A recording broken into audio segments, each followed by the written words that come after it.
It was early in November of the year 1139 that the tide of civil war rose suddenly to sweep over the city of Worcester. King Stephen held, however slackly, most of England, while his rival, the Empress Maud, held the west, and their armies tore at each other and tore the land between them. Worcester now lay desolate and gutted at the hands of Stephen's enemies, and those of its people who could had fled for their lives. They burrowed into hiding wherever there was manor or priory, town or castle, true to the king, and strong enough to afford them shelter. They're still arriving, more each day. How are you coping? The hospice is full. Some of the sick are sleeping on the floor. Any serious cases? 4 burials so far, but all past their 70. Most of them need no more than good food and sound sleep. God be praised. Amen to that. A stranger to the Abbey of St. Peter and St. Paul in Shrewsbury might have thought them an ill-matched pair, the elderly, black-gowned Benedictine monk and the young deputy sheriff. But the friendship of Brother Cadfael and Hugh Beringer was founded on grounds deeper and firmer than mere age and station. What's the news from Worcester? The king's on his way there with an army. I dare say most of your guests will be back home before the Christmas feast. Well, they need new stocks of food. Their reserves will be taken by the enemy. And what they can't carry, they'll befoul. You think so? I know it. Brother Cadfael had been both soldier and sailor in his young days, and seen service afar, but was content now with his lot.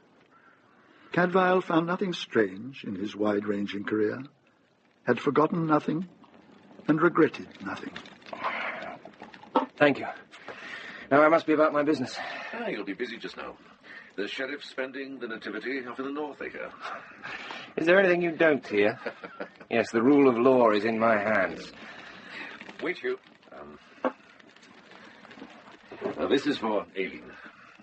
It's a herbal wine, an old Syrian recipe, with a few additions of my own. Warming and nourishing both for her and the child. Any more of your brews inside him, and my son will be born full grown. No, you've decided it's a son, have you? Well, so my lady informs me. Thank you, my friend. A new life to counter so much death. Spring in midwinter. Now, what could be more welcome?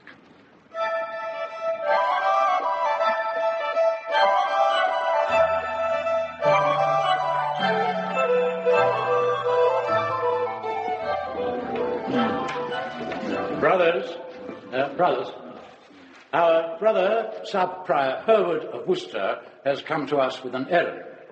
Hereward. Thank you, Father Abbot.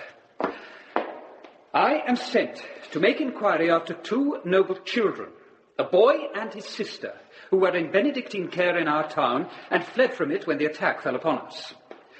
We have traced their steps as far as the borders of this county, and there we lost them. Are we to understand, Father, these children left the city alone?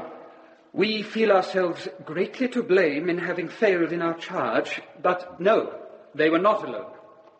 One of our sister nuns, tutor to the girl, was with them. She, too, is now missing.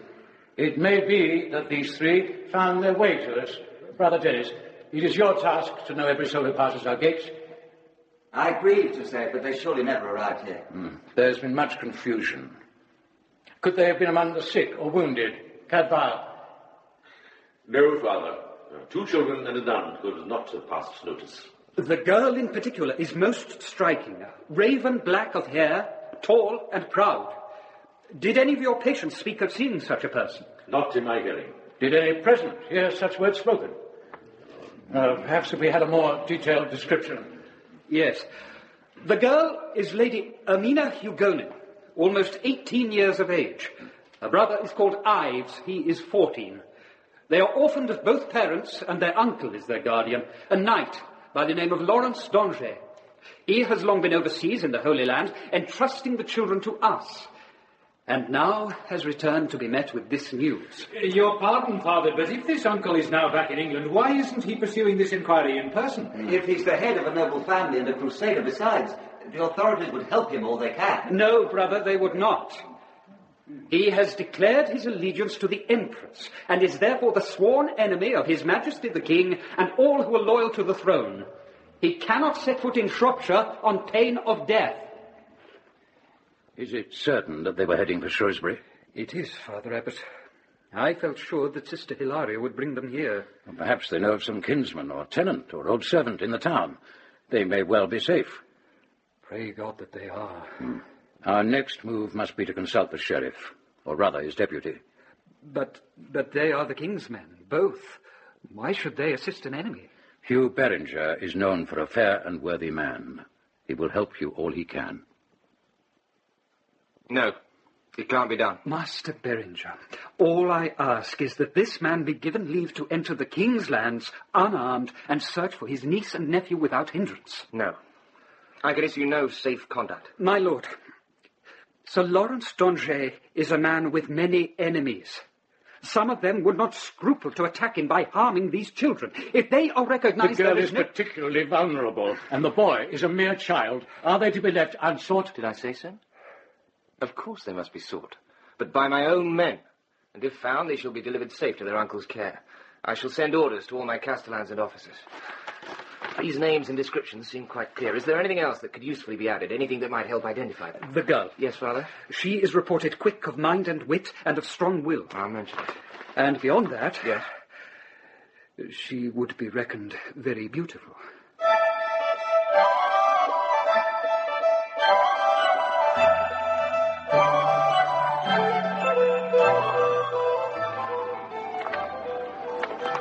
Oh, he said so, did he? Well, even sub-priors have eyes. Willful daring and handsome.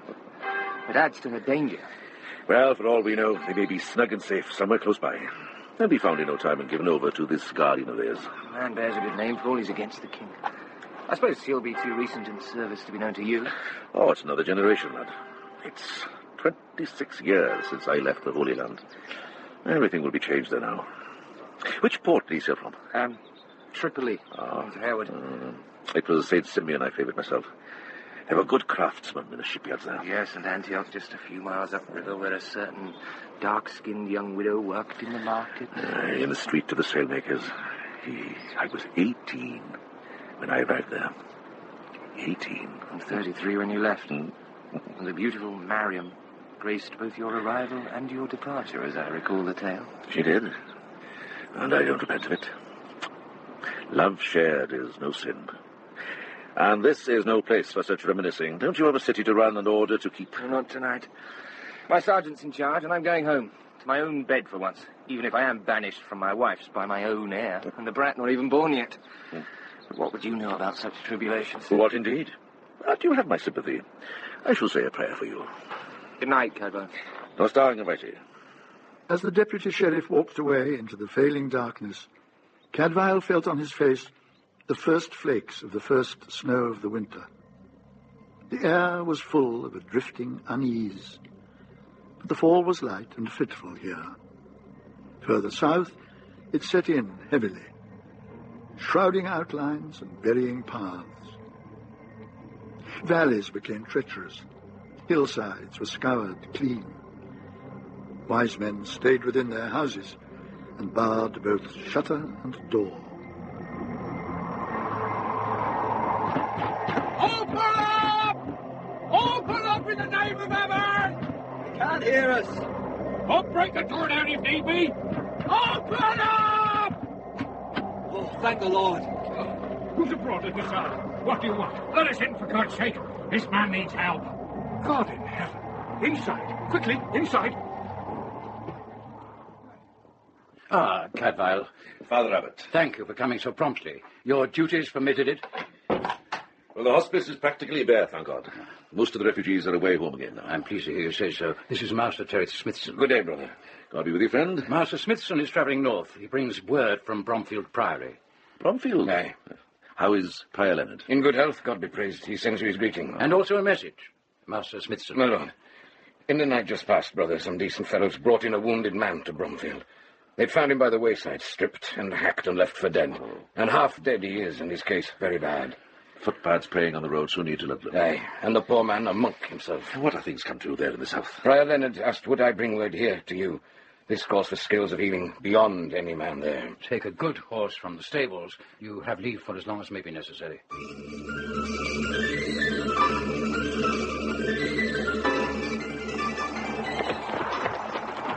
Cadfael! Leonard! Thank God you could come. I have provision made for you and a meal waiting. First, let me see him. He has been cruelly treated. Stabbed to the heart and beaten too. Let me look at him. Can you help him, Cadfael? In health, this must be a fine man. Well made and not old. That may prove his salvation. He's deadly cold, though. We can't seem to warm him, whatever we do. You covered him well, but it's not enough. Lay stones over the hob in your kitchen. Get them hot, and then wrap them in flannel. We'll pack him round with warmth and change them as they cool. I'll see to it. Yes. I don't think there are any bones snapped. Have you been able to get any food or drink into him at all? We've tried, but he can't swallow. His mouth is broken. Fists or cudgels from the bruising. 3 or 4 men did this. 2 held his arms, the others laid into him. His head was matted with blood. We were terrified that his skull was broken. Oh, well, I don't think so, no. His wits will have been shaken up into confusion, but his skull is whole. There's no break. Praise be to God. Oh, this is welcome fare. Never was food more richly deserved. Here. Thank you. This man, is he of this house? Didn't I tell you? Well, I had to send the message in great haste. No, he's a brother from Persia Abbey. He came here on an errand, delivering a relic, the finger bone of a saint. You know, you've grown somewhat careless with your guests, Leonard. He was well provided for his journey back when he left us. When was that? First light the day before yesterday. He was found that same night, the night of the first snows. A tenant of ours was out after a stray sheep and found a poor soul about 2 of the clock. He carried him here. It wasn't far, thank the Lord. 18 hours gone, but he was no more than a short walk away. What do you know of him? His name is Elias. Not long in the cloister, I think, though he wasn't anxious to speak about himself. Did he seem concerned or troubled about anything when he left? Troubled? Well, now you call it to mind, yes, he did. I had forgotten. God go with you, Brother Elias.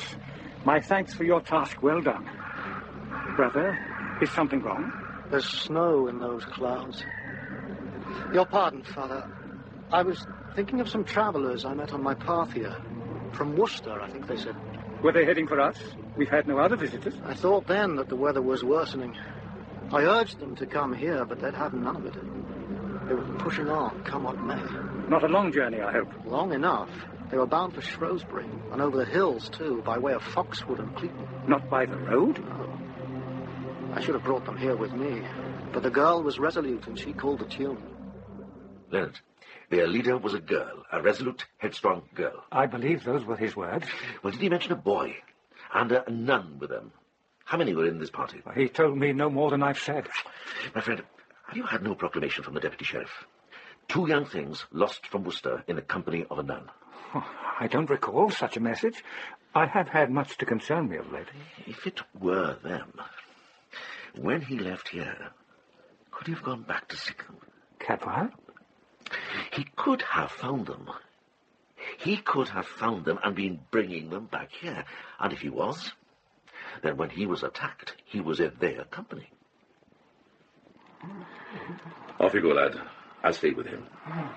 He's warmer now, I think, but his breathing still racks him, and he hasn't moved at all. Well, that's to be expected. This is not normal sleep. This is something far deeper. But isn't there anything more we can do? Yes, there is.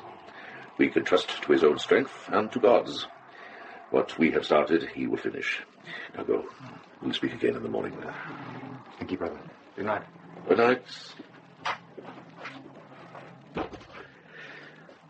Now, friend Elias, what secrets are you holding in that battered head of yours? Brother Cadfael was long accustomed to sleeping with one eye open and both ears. On his low stool beside the bed, arms folded, head lowered, he drowsed. You are. Madness. Easy now. Come on. So young. The boy would have come with me. The boy. So I was right. May God protect them.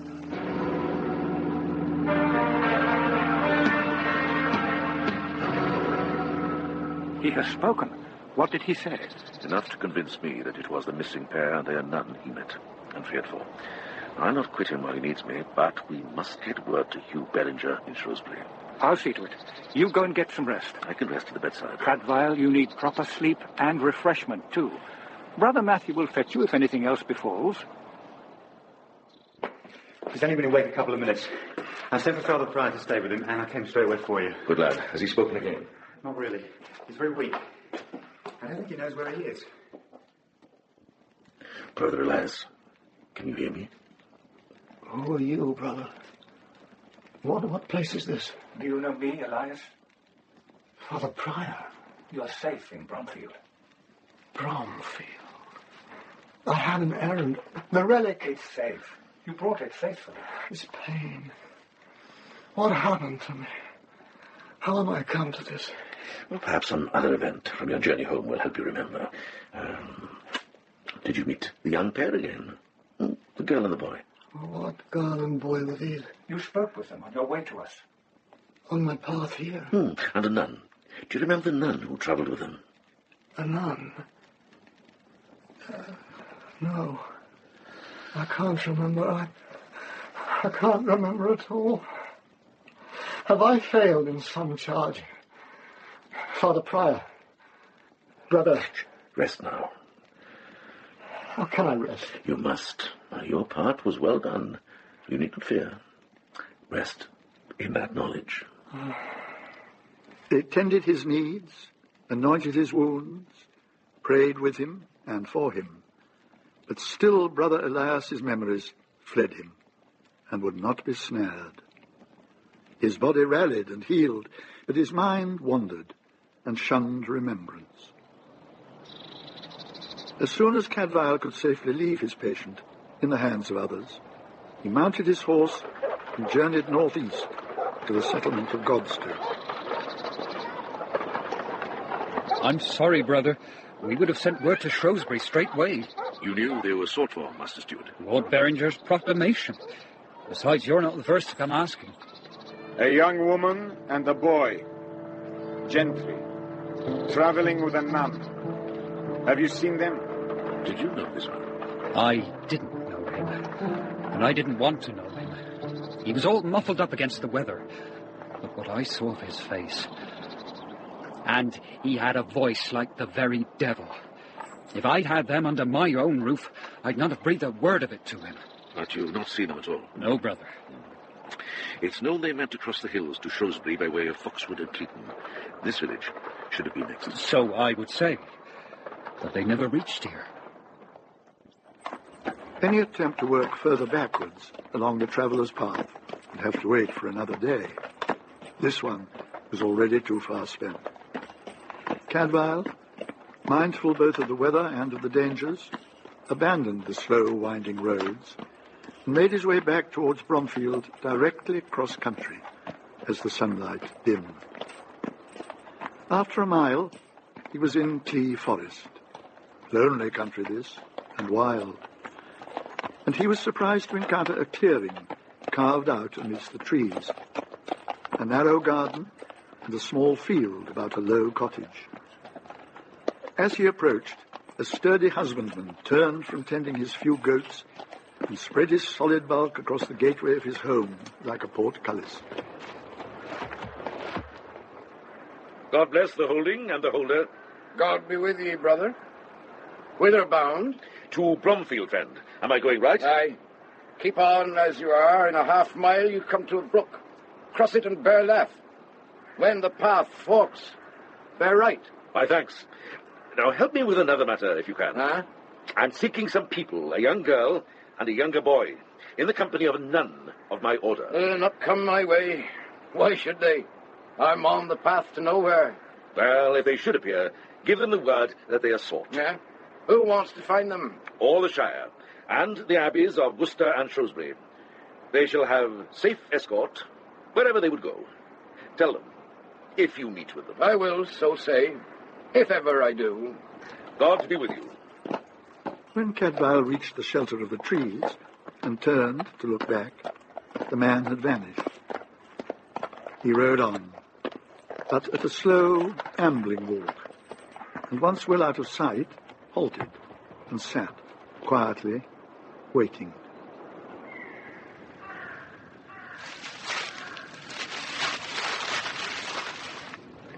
You can come into the open. I am no threat to you or any. He told you true. His name is Thurston. He and his wife have been good to me. He said I could trust you. He told me you've been looking for us. Oh, he said truly. For you, I think, must be Ives Hugonin. Yes, I am. May I come with you to Bromfield? You may. And be sure of a warm welcome. Where are your sister and her governess? I don't know. But I think that Sister Hilaria is safe at a village called Cleeton.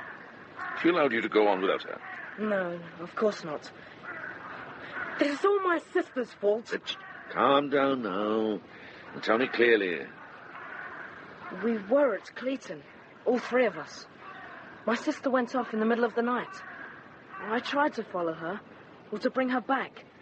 But then the snow came and I got lost in the forest.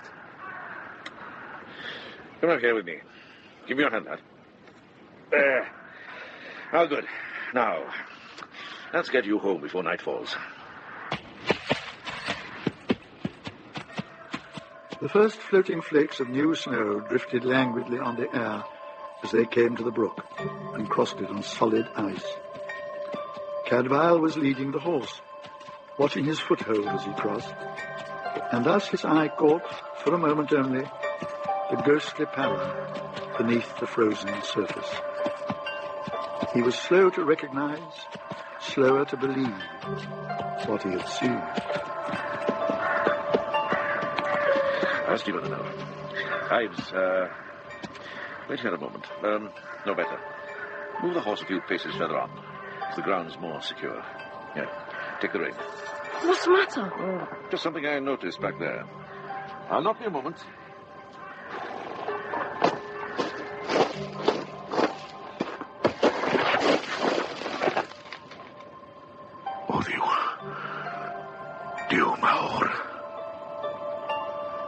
It was not a lamb, as he had briefly imagined it might be. It was longer, more shapely, slender and white. A pale, pearly oval stared up at him with open eyes. Stripped and violated and slaughtered, Ermina Hugonin was at once both found and lost.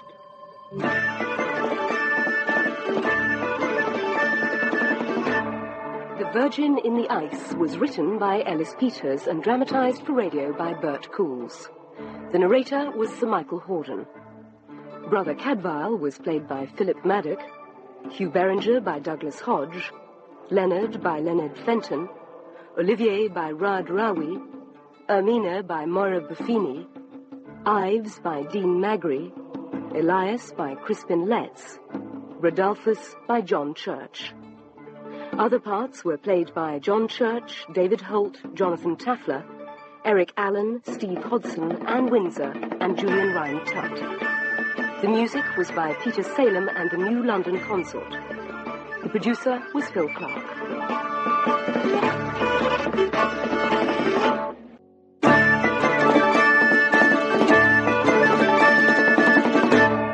The Virgin in the Ice by Ellis Peters. Dramatised for radio by Bert Coules with Sir Michael Hordern as the narrator, Philip Maddock as Brother Cadfael, and Douglas Hodge as Hugh Beringer. Episode 2, Danger from All Sides.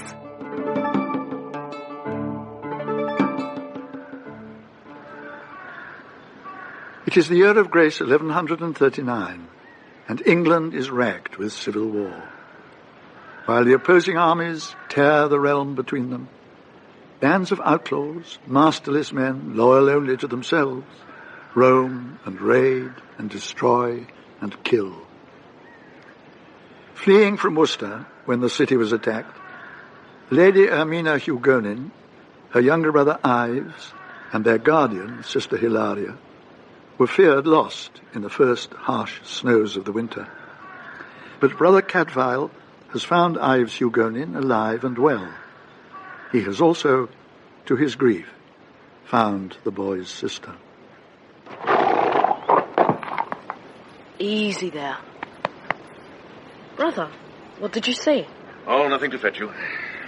Is there something wrong? Oh, I thought I saw a sheep caught in the ice, but I was mistaken. Give me the reins. Shift forward a little. Thank you. Right, you must hurry. It's not safe to be abroad after dark.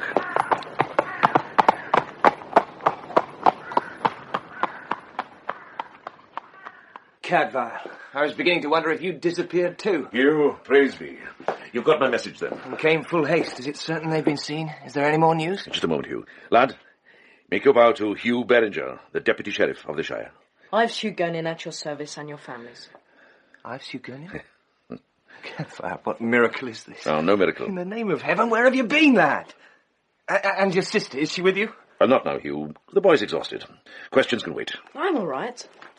You need rest and food. Your mind will be sharper and your answers the more useful. The brother outside will show you where to go. You will speak to me later? Depend on it. Then I'll go. Gentlemen? He conducts himself well. Oh, thank God you're here. I hardly expected to find them waiting for me. Only the boy. I thought something was amiss. But, Cadfael, listen. Whatever's wrong here, you can be easy about affairs in Shrewsbury. The very day you left us, our son was born. Oh. A fine, lusty lad, yellow-haired like his mother, and both of them flourishing. Hugh, dear. The best of news. I'm happy for you both. And what was it you said? Spring in midwinter? Well, it's more than that, my friend. It's a life emerging in defiance of a death. What do you mean? The girl, Ermina Hugonin. Dead. And cold. Cold as ice. Cadfael told him all. The finding of the boy in the lonely homestead in the forest, the journey back, the slim white body encased in the glassy coffin of the frozen brook. It was a relief to heave the burden from his heart. The boy doesn't know? Not yet. Time enough when we brought her in. Can you find the place again? Oh, by daylight.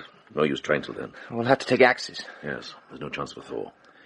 It will be a fearful thing. Well, we'll face it when we come to it. Tonight we best concentrate on the boy. She's very brave, my sister, but very obstinate too. She must have her own way. When you left Worcester, you were heading for Shrewsbury? Yes, but it was very difficult at first. There were bands of soldiers all over the place, but we managed to get as far as Cleobury before dark.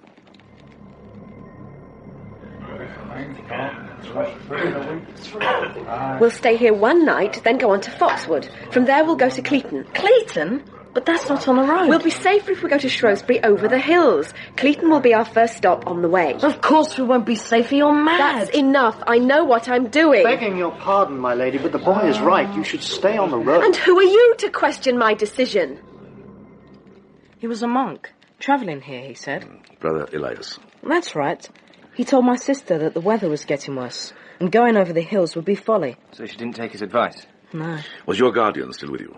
Of course, she wouldn't have left us. But it was Ermina who was in charge. Sister Hilaria was very scared. She never questioned anything. I think she was glad Ermina was so strong. But you weren't. I'm much more sensible than she is. I should have been given the orders. Please, my lady, I beg you to reconsider. How many times? Ermina! I'm sorry for her rudeness. Can't you persuade her or the sister? Well, you've heard what she's like. Very well. May God watch over you. And you. Farewell. Now perhaps we can get on. Come along, you two.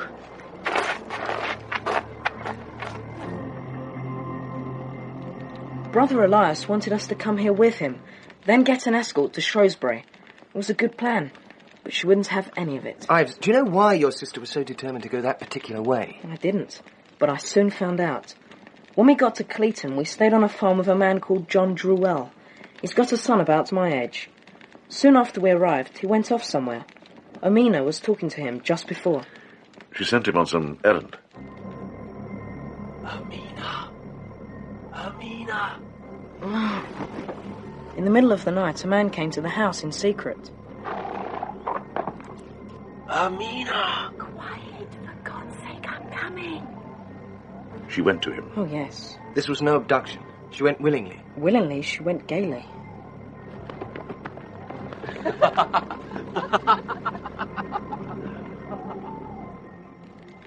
What did you do?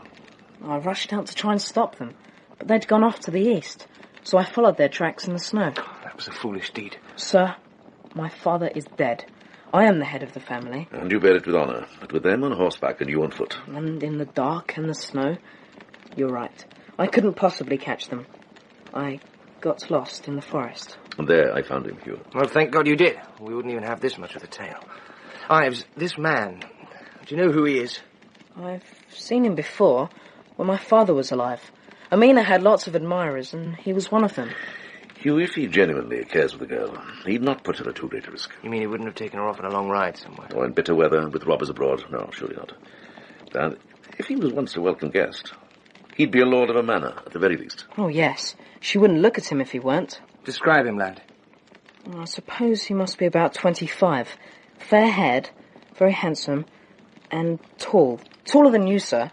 And holder of a local manor. We can find him. Before releasing Ives to his bed, Cadfael took him across the snow-covered priory courtyard to the small sick room. For all his bearing and his pride, the boy had suffered much.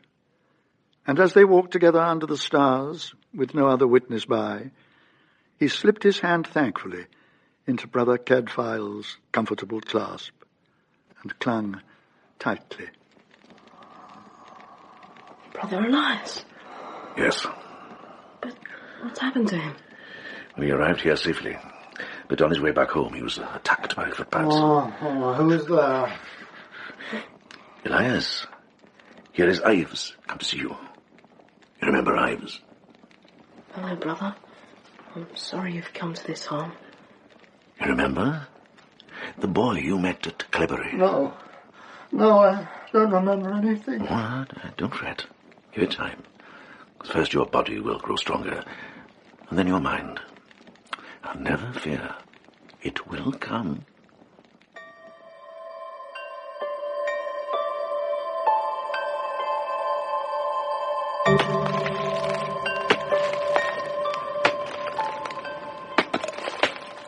It seemed almost a violation to shatter the smoothness of the ice that encased the slim young corpse. They did it with care, well aside from the delicate imprisoned flesh, then hoisted out the cold coffin, carried it slowly back to Bromfield through the chill morning air, and stowed it privately in the small, bare mortuary chapel. Only now did the glittering edges begin to soften and slide, and drip into the channel where the water flowed away from the washing of the dead. The girl lay remote and pale within her lucid shroud, and yet grew steadily more human and closer to life, to pain and pity and violence, and all the mortal lot of mankind. Good God, Cadfael. She looks younger than the boy. The ice distorts the truth. It doesn't hide the blood at her breast. Or the torn shift. What do you suppose? Raped and then stabbed? Well, we know more when the ice is gone. When the air touches her, the bruises will darken. They'll tell us much. How long do you think? By noon, she'll be free. Come back then. Bring Prior Leonard with you, if you will. Very well. You're staying here? Yes. Ives will be up and about by now. I don't want him blundering in here and finding her. Right. Until noon, then.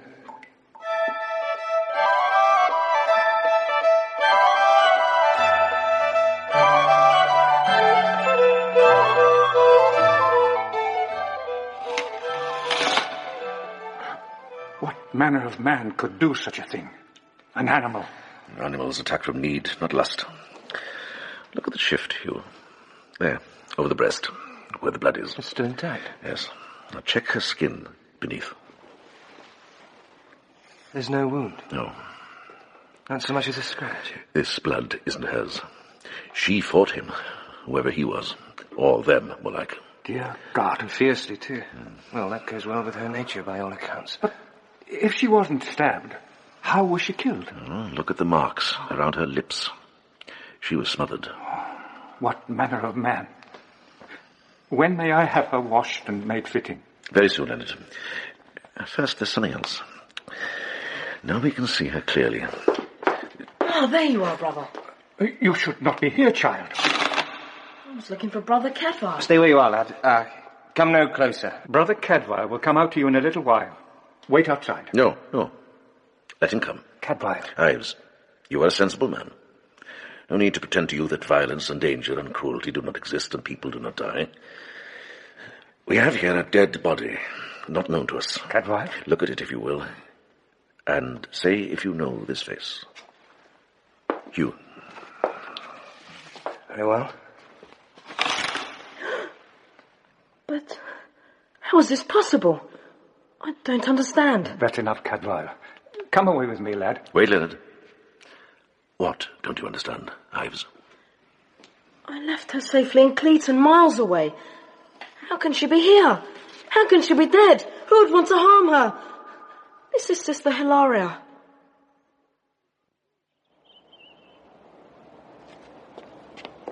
I never pictured her as that young. Well, the description we were given was little help. Just a Benedictine sister. Well, what more was needed? How many similar parties were on the road? You knew, of course. Oh, not at first. And then it was no more than a suspicion. But once she was free of the ice, I was certain. How? The hair. What young woman of the world would crop her hair that close? And once it dried, it was the wrong colour. Besides, the Lady Ermina is raven black, according to report. And still to be found. Take heart, Hugh. With luck, we can pick up her trail. The lad could do with something to turn his thoughts from the murder. He can show us the way to that farmhouse. No! Oh, easy, lad. But there's nothing left. Nothing. Master Droll! John! Stop him, Hugh. John! But keep away from the house. I'm stumped! How to Anwell? Hugh! He's all right. I've got him. Oh, for the love of heaven, boy, learn to use your eyes before anything else. You should have seen that it was ready to collapse. Are you hurt? No. Good. Now, follow us. And touch nothing.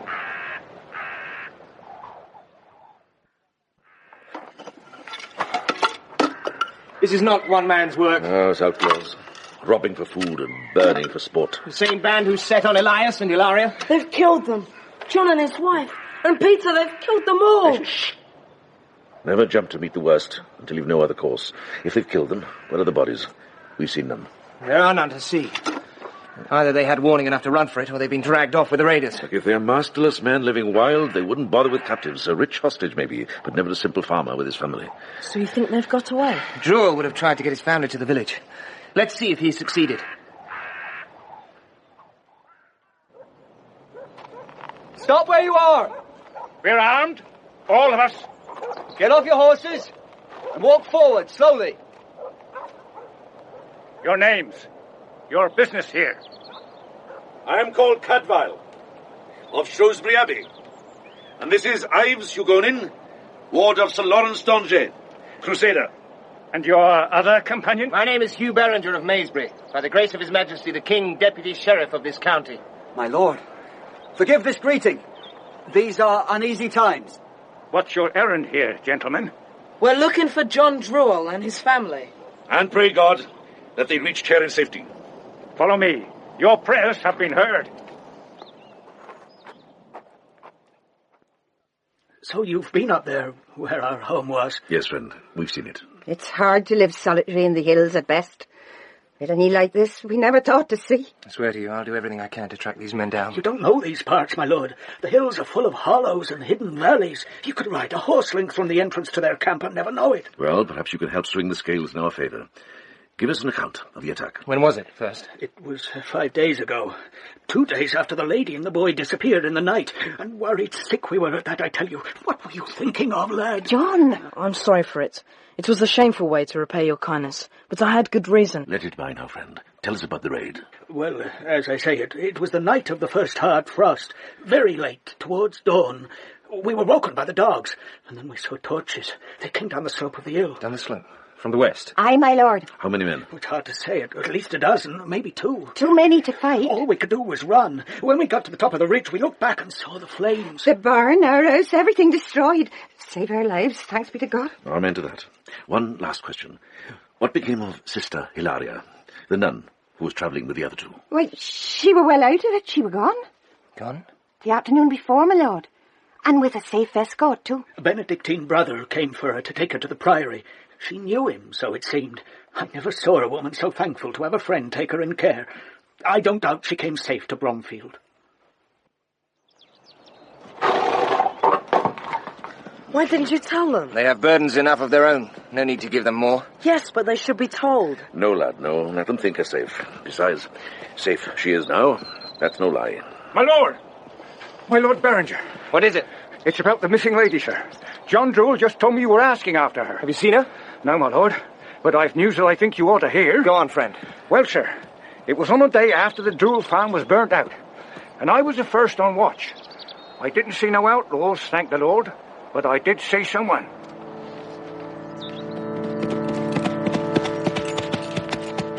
Travelers.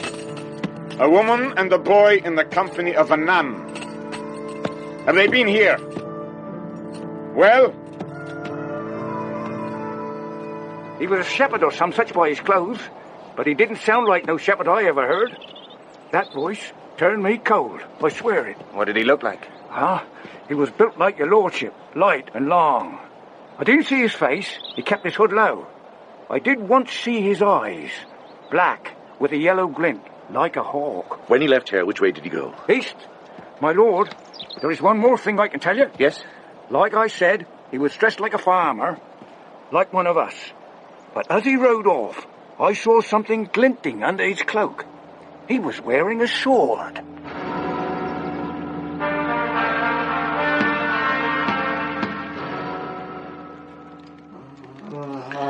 Hush now. Shh. All's well. Come in, Hugh. You won't disturb him. I've been hearing the reports from my men. Our friend Druil isn't the only one who's fallen victim. Another attack. We have the devil amongst us, Cadfael. A holding not 2 miles from Ludlow, completely sacked, like Druil's. Except that the family didn't escape. Butchered everyone. Save for a poor idiot wretch they let live for amusement. To think they dare so near a strong town. Trying out their claws. A deliberate insult to King Stephen. And to me. The survivor, is he a reliable witness? Yes, I think so, for all his slow wits. His account made good sense once I pieced it together. He says they came around midnight, about 20 men, armed with daggers, axes, and swords. 3 of them were on horseback. Does he know when it happened? He used exactly the same words as Druil. The night of the first hard frost. The same band, then. This slaughter at midnight, then just before dawn, the attack outside Cleveland, and in between. They happened on Brother Elias and Sister Hilaria, and let loose on a little sport. Oh, no. Easy, friend. Cadfael, think about the path they must have taken that night. Moving east all the time. And after the raid on the Druil holding, it would have been almost first light. They'd not risk being abroad for much longer, so their camp, their headquarters, must lie close to the Druil farm. And probably eastwards of it. Exactly the area where this mysterious lover took the Lady Ermina. And where this shepherd, who's no shepherd's, headed. Could he be one of the band? No, I don't think so. I've come across word of him before in Godstoke, in the same disguise, and asking the same questions. Then he's been searching for them for reasons of his own, or more likely for the reasons of whoever's employing him. As long as the girl's at large, she's a massive gap in her guardian's defences. This Sir Lawrence Donjay, he's a man with enemies. More than ever since declaring himself for the Empress. As soon as it's light, I'll send out more patrols. We must find her, Cadfael. She's in danger from all sides.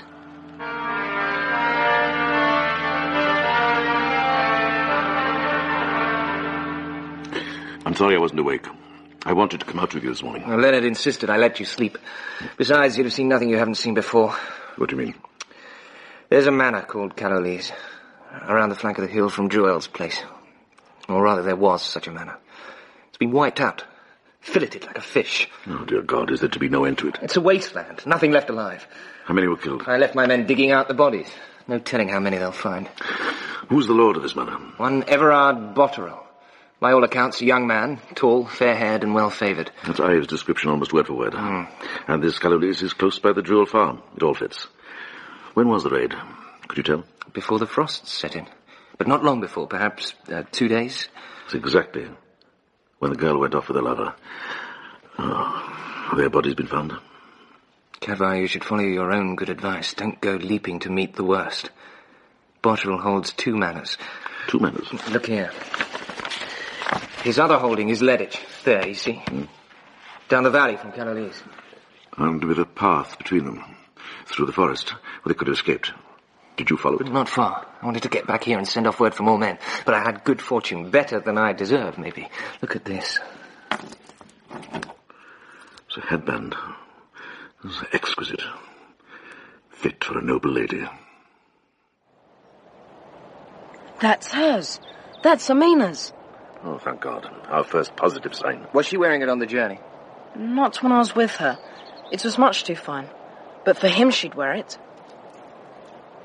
The ribbon's broken. As if it's been pulled off. Where did you find it? There, you see? It was caught on that branch. Well, it must have been torn from her brow as the horse pushed through the bushes. To take the quickest way down the slope, so I read the signs. Look at these tracks. 1 horse and heavily loaded. Carrying 2, if I'm any judge. With God's good grace, we'll find both the lady and her lord at the end of this path. My Lord Botterill is not yet in full health. He's been in a sharp fever. We shan't tax him more than is necessary. Yes? Who is it? My lord, here is the deputy sheriff come south to see you. The deputy sheriff? You're hardly welcome, sir. One moment. Now, don't try to stand, my lord. We know you've been ill. Yes. You find me in some disarray. I'm sorry for it. Sir, I'm sorry to press you, but our business is urgent. We are seeking the Lady Amina Hugonin, who is known to you, I believe. Amina? Yes, she is. She is known to me. We think that you took her to Callowlees for safety, and from Callowlees to here, when the raid is struck. You are correct. I brought her here, safe out of that attack. Sir, my sister has caused a great deal of worry and labour. Please have her brought before us at once. Your sister? Yes, I recognize you now, young Ives. I can't. She isn't here. I don't know where she is.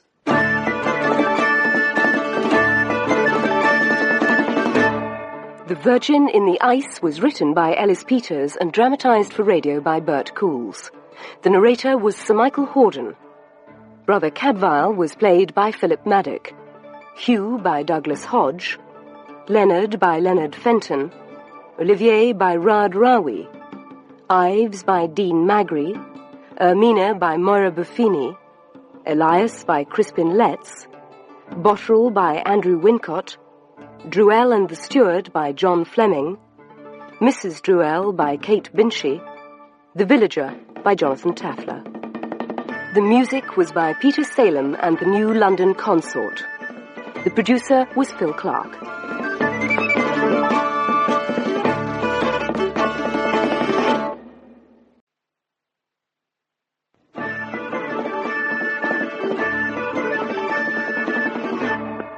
The Virgin in the Ice by Ellis Peters, dramatised for radio by Bert Coules, with Sir Michael Hordern as the narrator, Philip Maddock as Brother Cadfael, and Douglas Hodge as Hugh Beringer. Episode 3, Found and Lost. It is the year of our Lord 1139, and England faces a winter of harsh snows and troubled times. The people of the lonely Shropshire Hills live in fear as a band of outlaws roams the county, plundering and terrorizing, and somewhere in that bleak countryside wanders the beautiful Lady Ermina Hugonin, missing and desperately sought.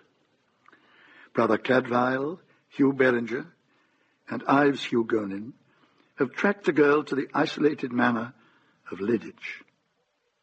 Lord Bottrell, my sister has caused a great deal of worry and labour.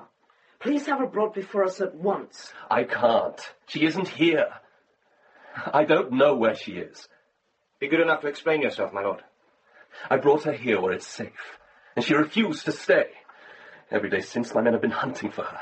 I've ridden out myself, fever or no. And made yourself sick about it. What do I care for that? I have to find her. We've known each other since childhood, and loved each other almost as long. When I heard of the attack on Worcester, I prayed God that she might escape in safety. And my prayers were heard. She sent a message to me that she was nearby. And you stole her away at midnight with never a word to me? She said nothing about you, lad. Not till later. I thought she was alone. I brought her to Callowlees and used her with all honour. I sent to bring a priest there to marry us. But then the outlaws attacked. We barely escaped with our lives. I came by these hurts. Yes, before we leave, I'll examine that shoulder. I may be able to give you some ease. I'd be grateful. I can manage a horse, but the pain is not light. That wound needs rest, not exercise. But I tell you, I must find her. You haven't told us yet why she left. Because of the lad here. Because of me? She was frantic with fears for you. When she knew about the outlaws, she rode back to Cleeton to fetch you. And you let her go alone and stayed safe nursing your grazes? I didn't let her go. When she left, I was in high fever and knew nothing of it. And when I found out, I rode straightway after her. It was useless. I collapsed and was carried back here. You said your men have been out, didn't you? Day and night. And now I shall join them again. The thought of my love out there where those wolves are prowling. I must find her. Is this wound very bad, brother? Oh, it's bad enough. A long knife cut from the shoulder to the heart. It could have killed him. So his story's no lie? Now, did you think it might be? No. Everything about him speaks true. The wound was made worse by that ride to safety, then torn open again later when he fell. And he's been in fever, right enough. What did you think of him, young Ives? I didn't like him at first. And now? Well, he really does care for her. Where can she be? If she's hurt or captured because she went back for me, I'll never forgive myself. Well, don't brood on it, lad. Concentrate on your riding. It'll be dark soon. There's more snow on the way. Another perfect night for the wolves to hunt. Yeah.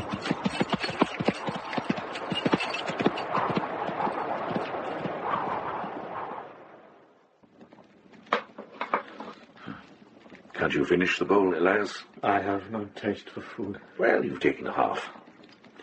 Will you rest now? If that's your will. Brother Elias, bony and shrunken in his habit, was healed in body, but his mind had not the same strength. Yes? Good evening, brother. May I come in? Yes, suppose not. Thank you. I thought you'd be in bed after the day you've had. I don't want to sleep yet. I'm not tired. How is Brother Elias? Has he remembered anything yet? No, not yet.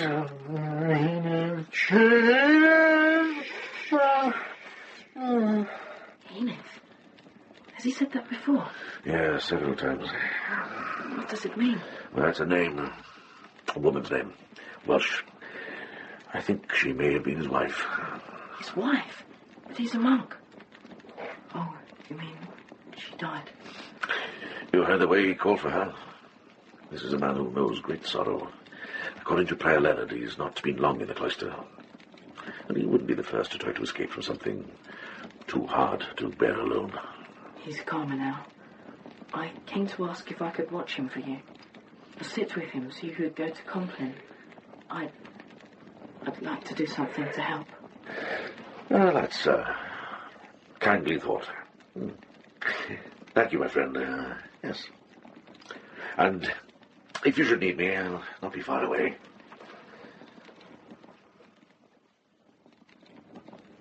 Brother? You all right? Cadfael, No, brother. It's Ives. You remember? Come nearer the candle. It's strange. I feel I should know you. You have known me. For a short time we travelled together. There was no threatening. Yes. No. You will remember, so Brother Cadfael says. Shall I tell you more things? True things that I know happened? Yes. Speak to me of what happened. My sister and I were fleeing from Worcester, from the attack. We were on our way to Shrewsbury. You met us at Clearbury. You wanted us to come here to Bromfield with you for safety. Don't you remember? There was a third. Yes. Yes, Sister Hilaria. Sister Hilaria? Brother? Is she here? Is she here? Safe? Tell me. Oh, she is here. Brother Cadfael told you. You were sick. You didn't understand. What didn't I understand? Sister Hilaria is here, and she is with God. Dead. She's dead. And she trusted me. Don't, brother, please. Lie down, please. Brother Elias! Can you hear me, brother? Help me! Help me! Brother, no! No!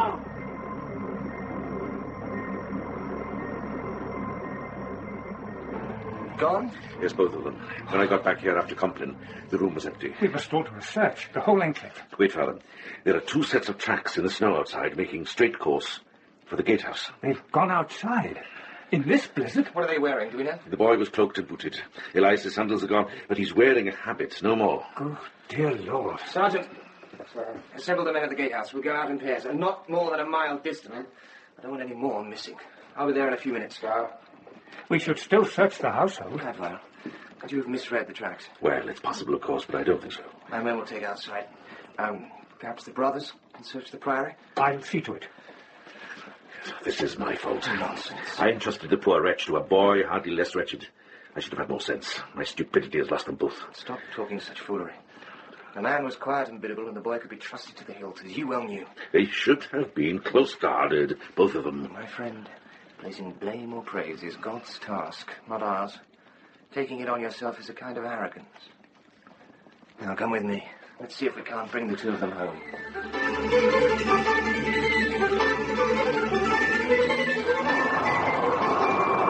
The last group's back in. No sign? Nothing. Any tracks are long since snowed over. It's useless. I'm going out again. No, you're not. No one is. You! We've done everything possible. First night, we'll take up the search in earnest. Come away! Remember, Cadfael, not to be alone is a great aid to survival. Take comfort in the fact that they're together.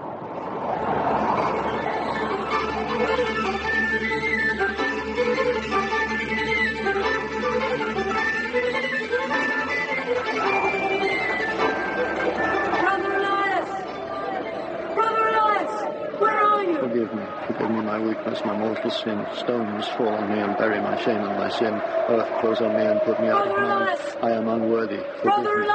Forgive me my weakness, my mortal sin. Stones fall on me and bury my shame and my sin. Earth close on me and put me out of mind. I am unworthy. Forgive me. Forgive me my weakness, my mortal sin. You'll die out here. Stones fall on me and bury my shame and my sin. Earth this way. Put me out of mind. This way. Oh. What's the matter? Why would you come back? Stones fall on me and bury me my shame. All right. We'll keep going. Look, you can share my cloak. Forgive my weakness, my mortal That's sin. it. Stones fall on me and That's bury good. my shame and my sin. Or perhaps we'll find a cottage or Put me out something. of mind. I am unworthy. Forgive me. God, my weakness, my I mortal don't even know if you can hear Close me. on me and put me out of mind. Ives looked up through the blinding snow into a face as chill and unmoving as a death mask. And strangely, though his face remained fixed and his purpose secret, Brother Elias laid an arm about Ives' shoulders and drew him close against his side. Instinctive and unspoken, a mutual kindness arose between them, to ease the labor and the cold and the loneliness. Through the howling wind and the frozen drifts, they went forth together.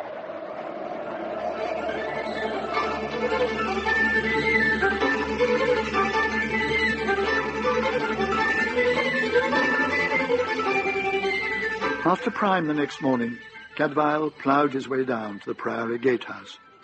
The world around him was a waste of white, broken by the dark shapes of walls and buildings, shadowy in the ghostly pallor of the coming dawn. Good morning to you, friend. Ah, Brother Porter, you been abroad so early? Fresh branches for the torches. Prior Leonard had me keep them burning all night to guide the wanderers home if they came close. You see nothing? Nothing. Excuse me, brother. I must get on. Yeah, of course, friend. If I could help... My wife. Outside the gate, as sudden as if a miracle had woven them out of the very air, two figures had appeared in the flickering torch flame. A girl, tall, imperious, and raven hair, and a man beside her, hooded and hidden. Then, as quickly as it had come to him, the vision was removed. No need to invite the wind to bring us even more snow. Didn't you see anyone outside? No one. Oh, perhaps I was mistaken. If the mind desires something enough, the eyes will see it, so they say. Oh, I do. And there's truth in it.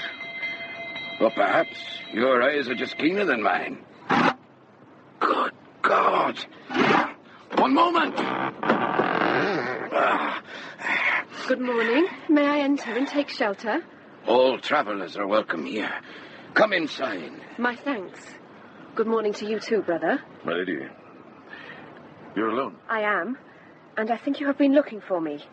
My name is Amina Hugonin. After I left Lord Bottrell, I got lost. It was dark and the weather was foul.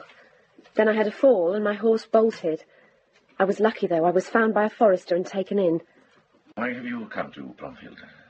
I thought Ives might be here. And you tell me he was, but now he's missing again. I must restart the search. My men will be gathered and the new troops are due in. New troops? For my brother? The boy's just part of my business. I mean to find these outlaws. There's already been too much killing. Part of my lack of ceremony, my lady, but I must leave you. Cadfael, a word outside. Stay with her, if you will. Make sure she doesn't slip through our fingers, too. Surely. Talk to her some more. She may have useful information without realizing it. I shall. And when I judge the time, I'll break the news about Sister Hilaria. We'll talk later. That's good luck, my friend. May God guide your search. Amen to that.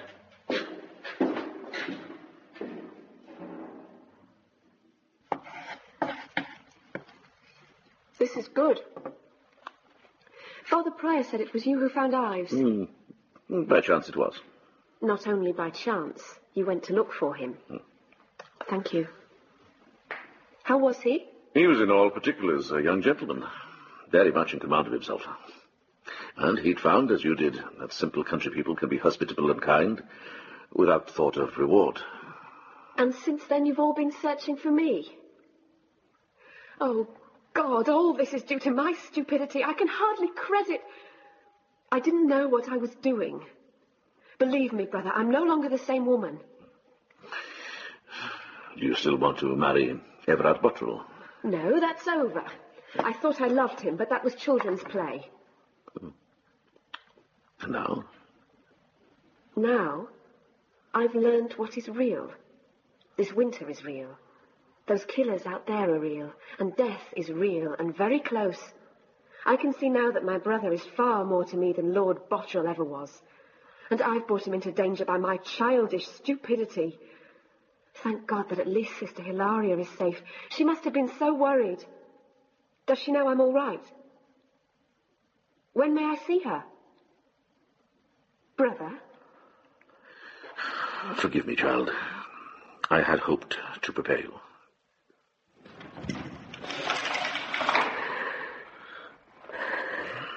She is beyond all pain now. Safe, as certain of her welcome. I loved her. I loved her very much, and I have destroyed her. This is my work.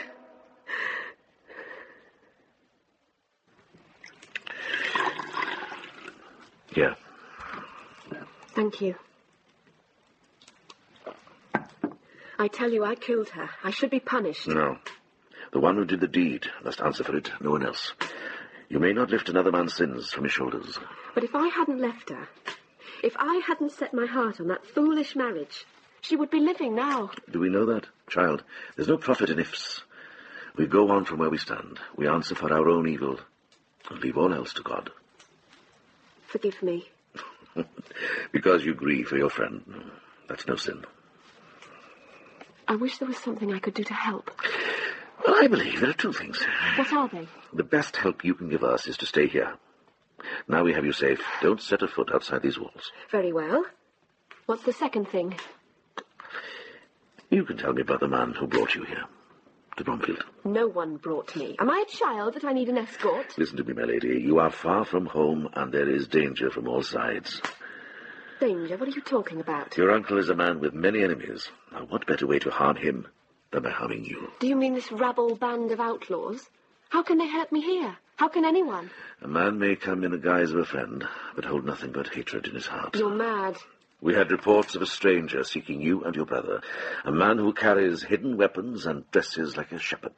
I suppose they also told you he's black-skinned like a devil and speaks in the accents of hell. These country peasants. Well, how do you know that's what they say? Unless he told you so himself. Very well, I admit it. I admit it because I have nothing to fear from him. He's acting for my uncle. He was sent here to find us and take us back to Gloucester. Mm-hmm. He's given you proof of this. Such cynicism from a man of the cloister. He's given me his word. And you believe him? Yes, I believe him. Why do you think I agreed to stay here safe like some weakling while everyone else looks for Ives? Because that's what he wants me to do, and I shall do as he bade me. He's going to find my brother, then he'll take us both home. He was born in the Holy Land. Why should an enemy use an agent from abroad? To add strength to his story that he came from your uncle. Why are you doing this? Why are you trying to make me doubt him? He is kind and loving and gentle, and has shown me nothing but honourable courtesy. I shall never doubt him.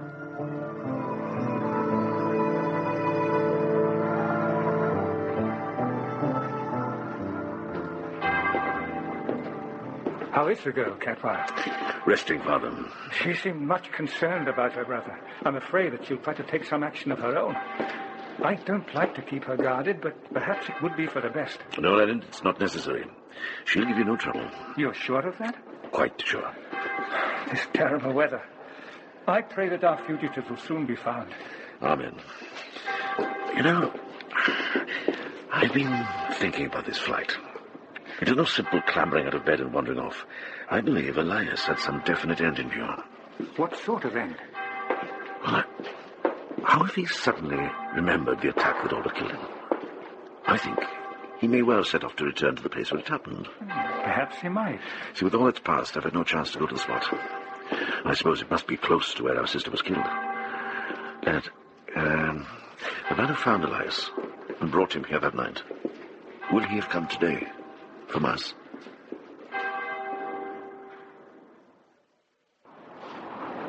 There, brother. That's where I found him, stripped of his cloth like all the other poor souls these villains have butchered. Thank you, friend. I all but fell over him, lying naked in the snow. They must have met him on the road, set about him, and then just left him where he lay. And then carried on along the path to Cleveland. Brother, what's wrong? Come with me, if you will, Master Dutton. There's a place I want to see again.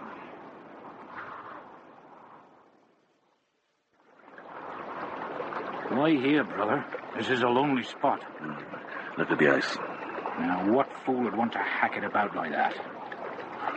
Oh, forgive me. I didn't think. This must be the place where you found the young sister. God grant her peace. They threw her into the stream and let the frost hide their villainy. But why here? Elias was attacked more than a mile away. Well, you said they were together, she and the brother. Perhaps she ran away from that attack and they only caught up with her here. And perhaps our picture of what happened that night has been wrong from the start. This is sheep country, isn't it? Not cattle. Ah, it is. There'll be huts about. You know, stores for fodder and the like. Of course. The nearest one to here. Do you know where it is?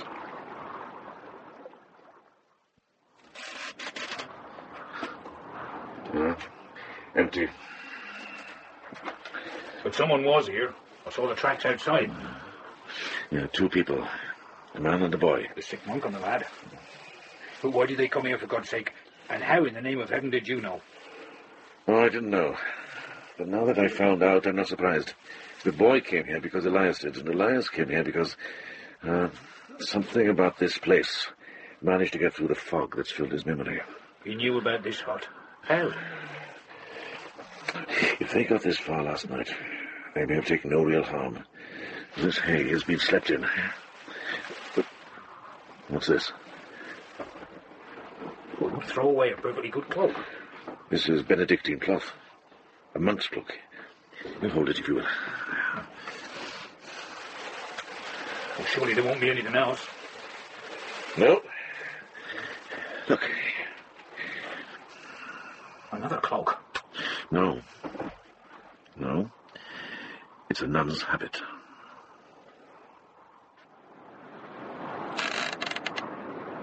I don't understand this at all. Were the lad and the brother here last night? Yes, I think they were. And Brother Elias was here before. And what happened then is the key to everything that afflicts him now. Wait there, friend. Don't let's disturb things more than we already have. What could it matter now? Have you found something else? Yes, I have, with God's help. Is it important?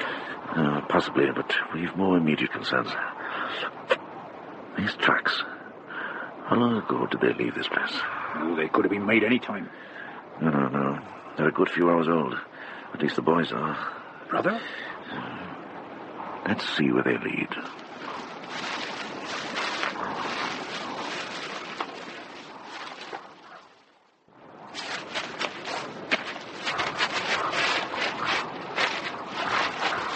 They came down this slope. Brother, look. Different tracks. Yeah, a dozen men at least. And horses too, well laden. Several hours ago. There's only one company would be abroad that early. The outlaws. There's a village somewhere laying out its dead this morning. And I came out of those trees and stopped here for a time. And then went off to the east. They stopped here. Was it because they chanced on the monk and the boy? They'll have murdered them for sure. Oh, look around you. Do you see their bodies? These men don't carry off corpses, not their way. So they didn't meet, thank God. Well, either that or they've been taken alive. A young boy and a poor monk? Why would they carry them off? I don't know. Now, the boy I could understand if they recognized him for what he is, but Brother Elias... I think this is where you and I part company, my friend. Part company? Go back along the outlaw's path. Find out where they burned and stole last night, then take the word to Hugh Beringer. And you, brother? And this is the best chance that's come our way. If God is on our side, these tracks will lead me straight to where these wolves have made their nest.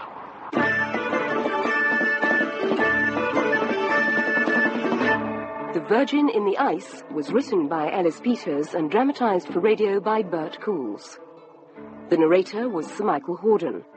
Brother Cadfael was played by Philip Maddock, Hugh Beringer by Douglas Hodge, Leonard by Leonard Fenton, Ermina by Maura Buffini, Ives by Dean Magri, Elias by Crispin Letts, Bottrell by Andrew Wincott, Dutton by Eric Allen, The Porter and Sergeant by Steve Hodson.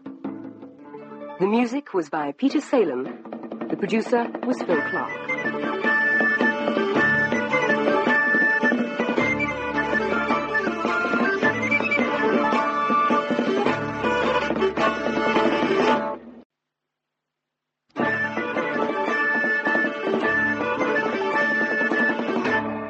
Virgin in the Ice by Ellis Peters. Dramatized for radio by Bert Coules.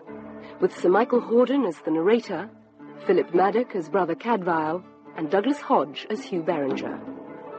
Episode 4, The Wolf's Nest. It is December, in the year of grace 1139, in an England torn by civil war and terrorized by outlaws. Ives Hugonin and Brother Elias have disappeared from the safety of Bromfield Priory into a night of freezing blizzard and mortal danger. Get in here. Get your hands off me. You keep still, damn it. Ow! You little bastard. Now, boy, what have you to say for yourself? What do you want me to say, my lord? Well, your name would be an excellent start. Gian, my lord, from Whitback. Whitback? Oh, yes, we know it well. A most generous village. So, Gian of Whitback, what were you doing alone in the hills before sunup? I've been out all night looking for a stray sheep. I was asleep in our old shelter till your voices woke me up. I came down the path to see what was making all that noise. Yes, with a look on your face that said you were expecting someone else. A search party, perhaps? No, my lord. We'd be searching for a shepherd boy. The intelligent eyes, sharp as a cat's, stared down at Ives from the unreadable face with its massive lion's mane framing of hair and beard. The boy stared as doubtily back. They hadn't found Brother Elias, dreaming his tortured dreams in the shepherd's hut. And as long as Brother Elias was free, there was hope of a sword. So, you're a shepherd. And a very pretty little shepherd, too. In good broadcloth that must have cost enough when it was new. Gunner, hand me that toy he wears at his belt. Let's see what our shepherds are sporting against the wolves this year. Here, my lord. Thank you. Well, well. So they favour silver and precious pebbles. Now, who are you? Grissom.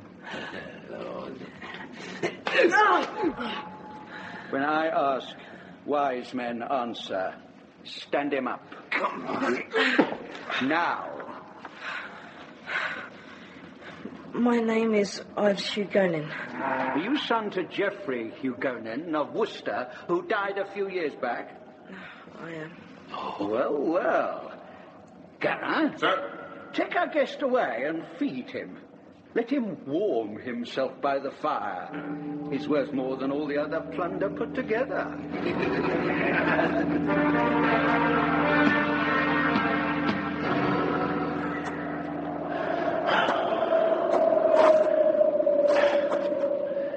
Cadfael's lonely journey following the outlaw's tracks had taken him along an ancient road, long disused.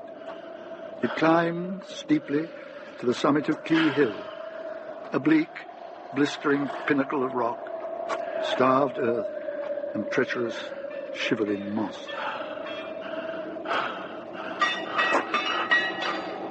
Bithywna.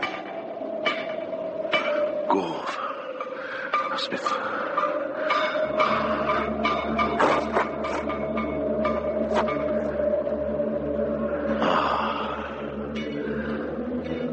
In the rocky hillside to Cadfael's left opened a fissure, so narrow and hidden that he would have missed it, but for the sound borne out on the thin, clear air. The valley within was deep and dark, and strong trees grew here, cleared of the shelter.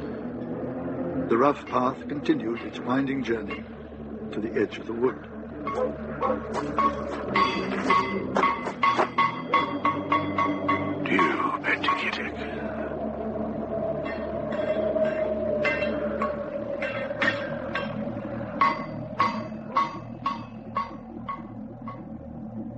A whole village?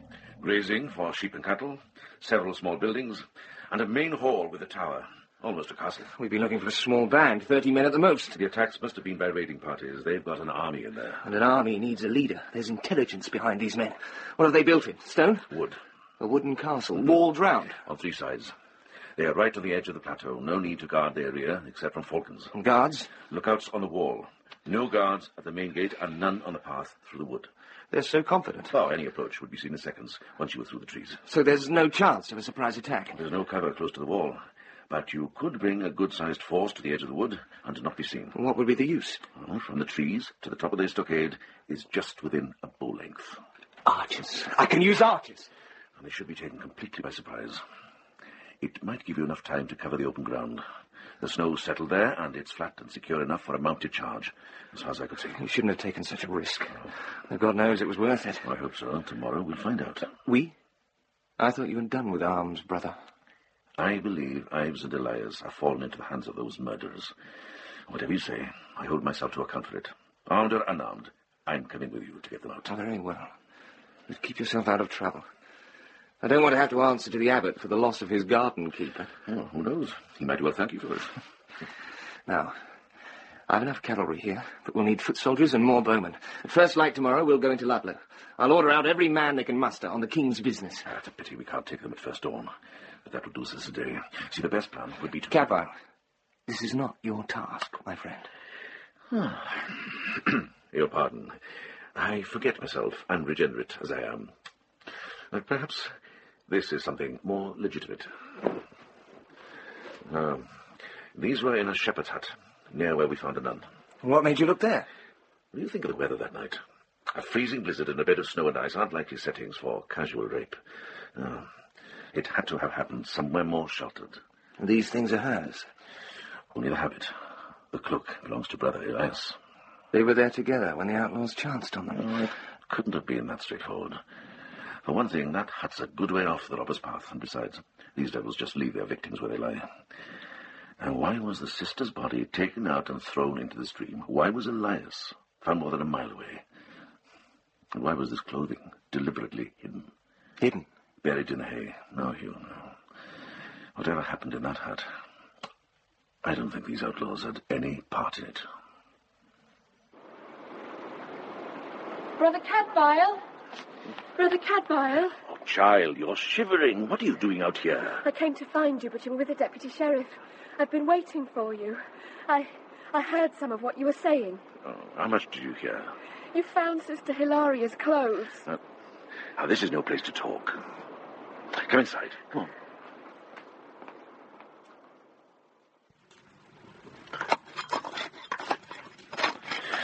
That's better.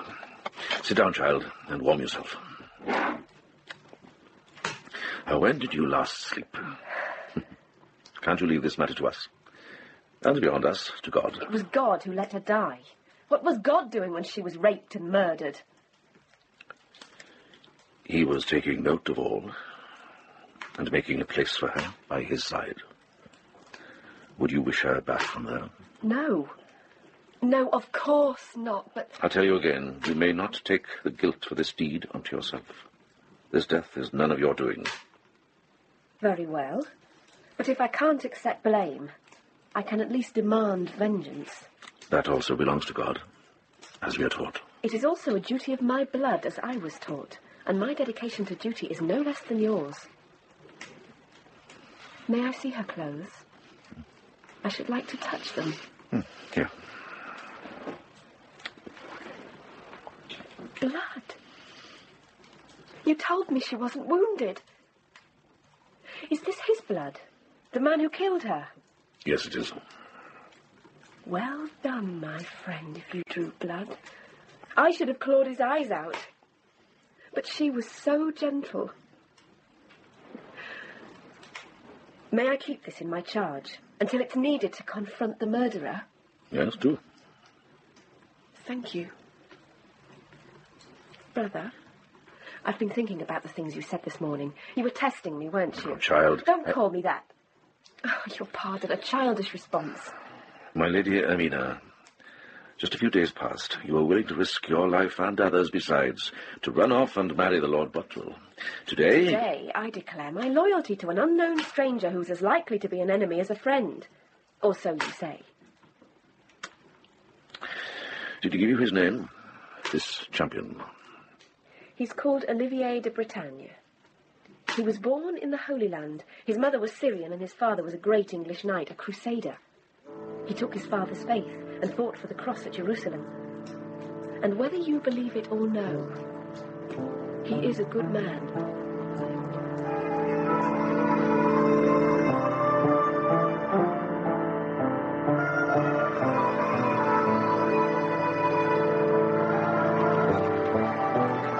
Cadfael, Are you sure this is fitting?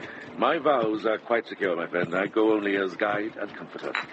Bandages and ointments for fresh wounds. I may well need all of these, God help us.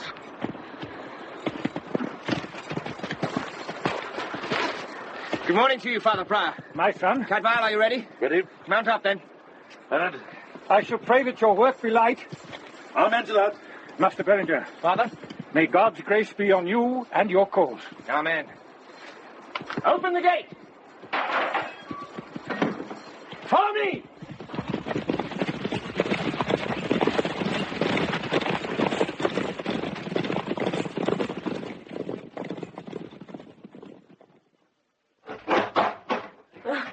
Who's there?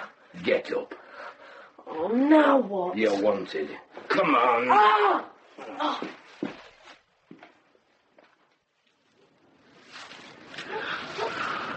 The village of the lawless. Whoever rules in there, he's gathered his followers from 2 or 3 shires at the least. England's torn in two and they feed from its wounds. There's good workmanship there, and good planning. This is no sure thing. Will you give them a formal call to surrender? These men are murderers. I need give them nothing. Come on. In silence, Hugh positioned his men just inside the crescent cover of the tree line.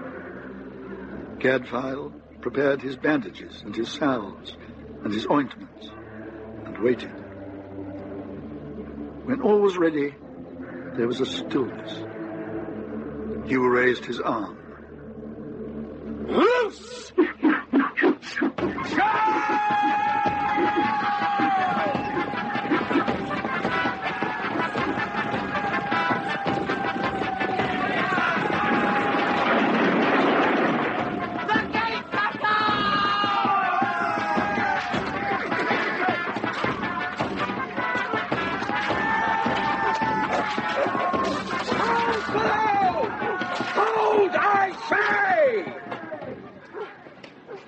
Men, or whatever you are, put up your swords and quit my gates, or the boy gets my knife. Ah! If you want him alive, then get back out of range, or I cut his throat now, and you can take him with you as carrion. Well? I am the king's man here. Harm him, and I will be your death. Well, king's man, take your rabble out of my sight, or you may have this piglet bled and ready for eating. Now, I say. Don't you understand me? Shall I show you? Here! Ah! Ah! Ah! Oh! Withdraw!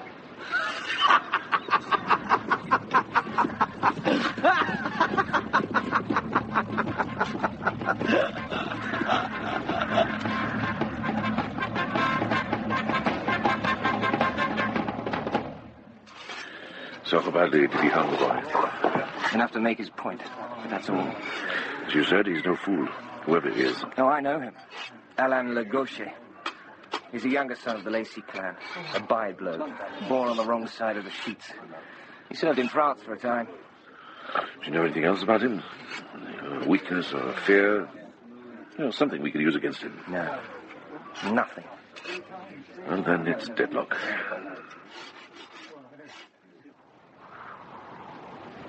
So, boy, you're even more valuable than I thought. Ga, Lord, get up here. They'll not abandon me. Hugh Barringer won't give up. He'll find a way. Your face is touching. He found this place, didn't he? He put a stop to your secret raids and your cowardly killing. Ah! Ah! I need you alive. I don't necessarily need you undamaged. Hold your miserable tongue if you want to keep it. Lord. Stay here with him. Lord. Have your dagger ready. If they come out of hiding, any man of them, a blade at his throat will send them away. Yes, sir. And if they do persist, let them see some more blood.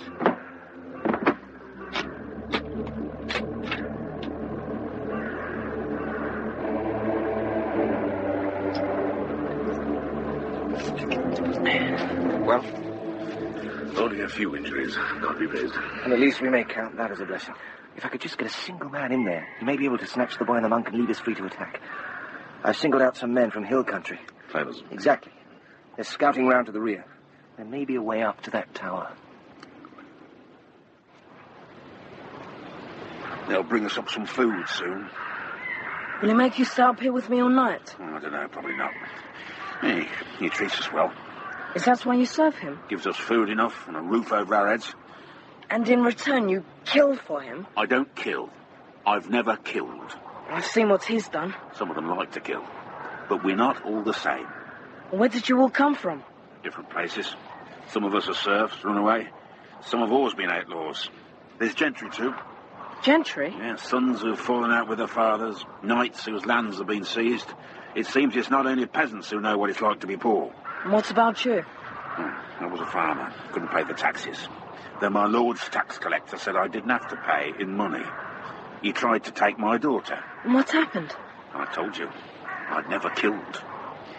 He lived. The penalty for attacking a tax collector is death. I had to leave the farm. I've been an outlaw ever since. Different bands, different places.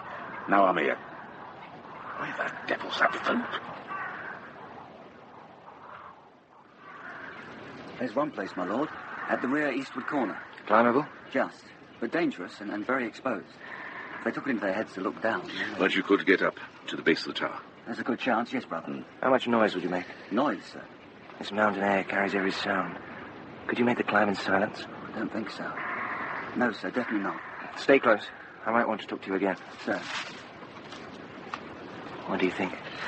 We're doing perfectly well, I think. It's too much risk for far too little chance of success. Oh, hell and damnation. The one night where a blizzard would work to our advantage, and then there's not a flake of snow in the sky.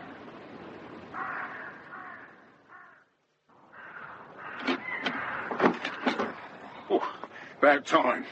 I'm freezing to death. Some of us have been working. Before dark, you were supposed to take over. I'm taking over now. You left me any drink, Garen? Oh. What are you looking at? Nothing. And make sure it stays that way. You, boy, come here. Yes? We're not all alike. Be careful. You understand? Yes. Thank you. Haven't you gone yet? I'm gone. Well, what did he say to you? He told me to behave myself. Good advice. Just shut up and stay where I can see you, or I'll throw you down that cliff. I wish you'd thought of that earlier, my friend. You would have saved me the climb. The devil! Hardly. But you're not the first to think so.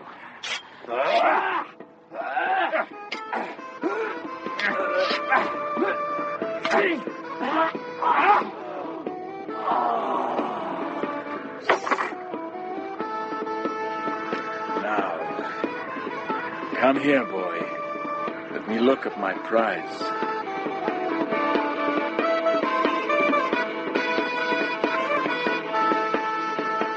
You know, a single man could cross that plain unobserved if he went about it the right way. Cadfael, you'd be seen and heard before you went 20 paces. So what will you do? What can I do? Wait and see what the morning brings. Until then, nothing. Who are you? What do you want of me? Quiet. They may not have heard us. Let us see if we can leave the way I came. Leave? I thought you were going to kill me. You talk very lightly of killing me. If your guard hadn't drawn against me, he would still be breathing. I don't kill for sport. Now come with me. He bolted that shut. No, he only thought he did. I fixed the bolts. Now quiet. They're all in the main hall. Pray to your God that the door is closed. My God? Come.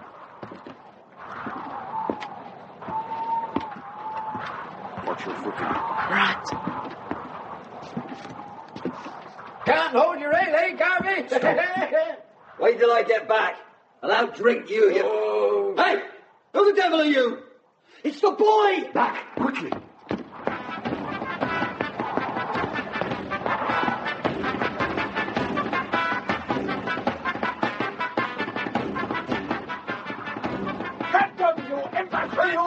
Help me with the ladder and the trap door.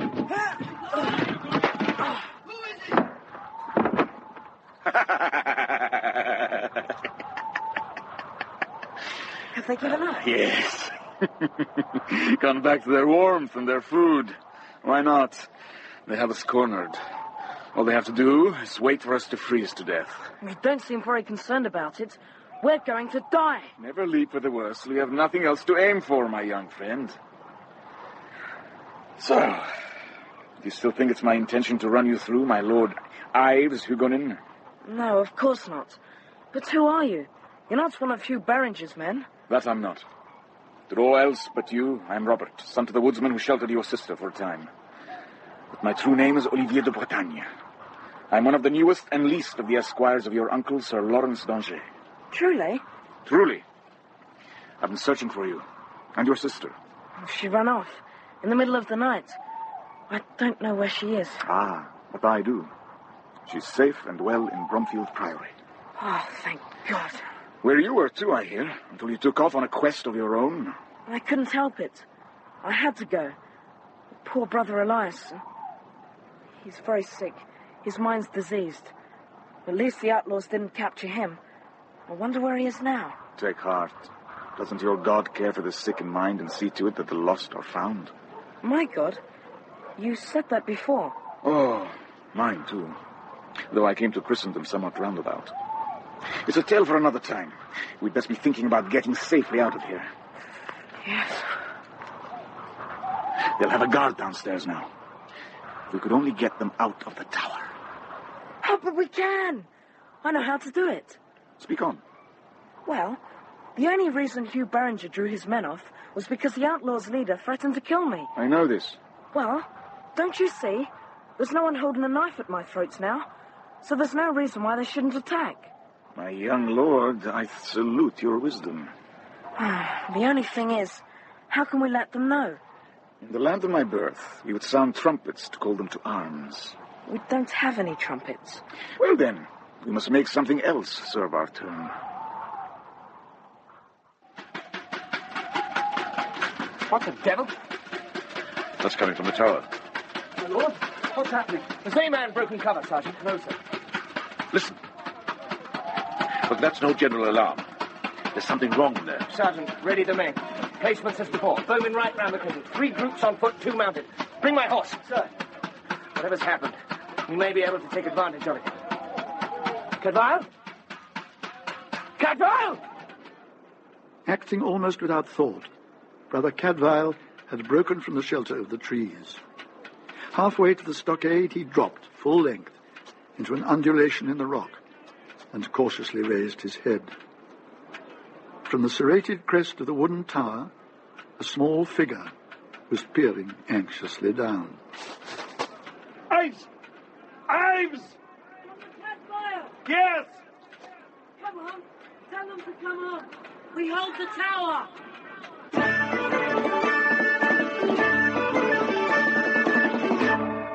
The Virgin in the Ice was written by Ellis Peters and dramatized for radio by Bert Coules.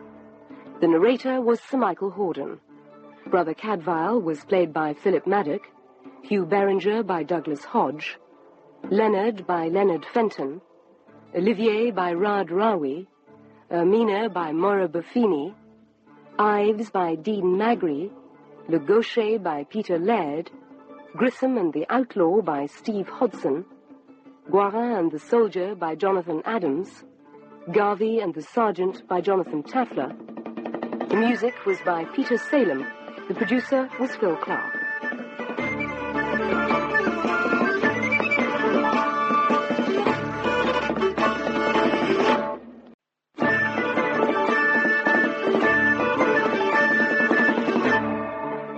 The Virgin in the Ice by Ellis Peters. Dramatized for radio by Bert Coules. With Sir Michael Hordern as the narrator, Philip Maddock as Brother Cadfael, and Douglas Hodge as Hugh Berenger. Episode 5, Discoveries. In the year of grace 1139, a band of outlaws had taken prisoner Ives Hugonin, eldest son of a noble family and a rich prize indeed. Hugh Berenger and his men are standing off, helpless to attack without endangering the boy, when a sudden alarm throws the outlaws into confusion. What's the matter with you, man? Must I do it myself? They're standing on the track. Will they cut it from under them? My lord!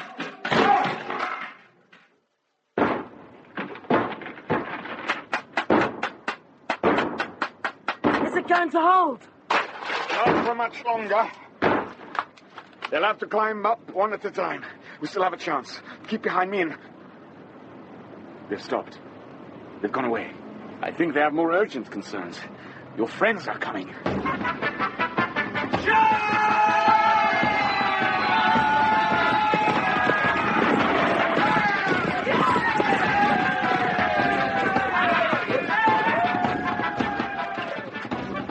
They're inside the gates. The whole force. There's Hugh Beringer. Well, shouldn't we go down and help them? No. But we must. You're the one weapon that could save these murderers. If you fall into their hands now, all this would be thrown away. You can be a hero some other day, my young lord. They set fire to the gatehouse. Ives, listen to me. There will be no time for this shortly. Are you listening? Yes. Yes, I'm listening. Good. When all's over here, I shall leave you. Leave me? Your friends are King Stephen's men. If I fall into their hands, I'll spend the rest of my days in a Shropshire prison. But Hugh Beringer... Don't interrupt! I want you to go back to Bromfield and join your sister. 2 nights from now, I'll come for you. Tell your sister so. Do you understand? I understand. They'll want to know who made his way in here to find you. Who was it? It was Robert. Robert the Forester's son. Good. Thank you, my friend. That fire's spreading this way. Well, better brave the devil below. I'll get the ladder. Why? Ah! Olivia! Now you! Jump! Come on, my heart! Ah! I did it! Did you think you wouldn't? Of course not. Always have faith in yourself, my friend. Now, hush for a moment. They're all busy outside. Come on! How will we get out? The way I got in. There's a door leads out to the back. The devil damn them! It's barred on the outside. We'll have to go this way. Isn't that the door to the main hall? What choice do we have? There may be some of them still inside, wounded or cowardly. Keep quiet and stay close. Ah! It's all right. Just something draft. There is a way through. Can you do it? I can do it. Cover your mouth and breathe as little as you can. And watch out for things falling. Ready? Ready. Now!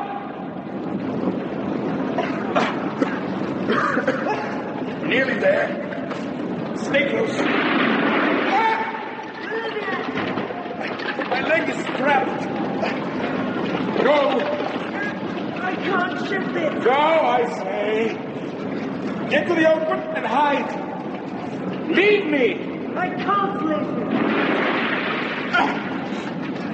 Do you have my mission failed? Go.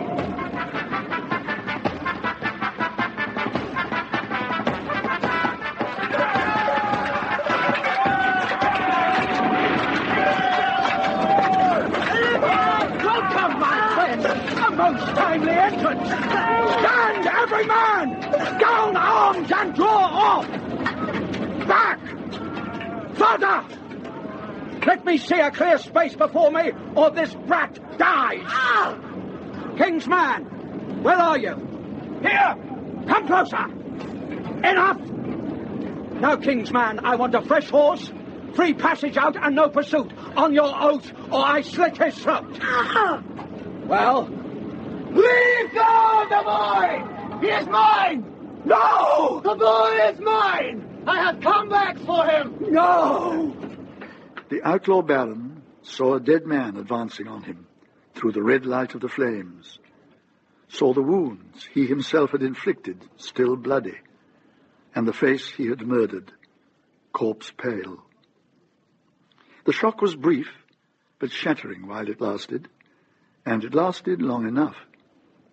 Ives slid from the trembling hands like an eel and darted away down the steps. Running blindly, he collided with a welcome solidity.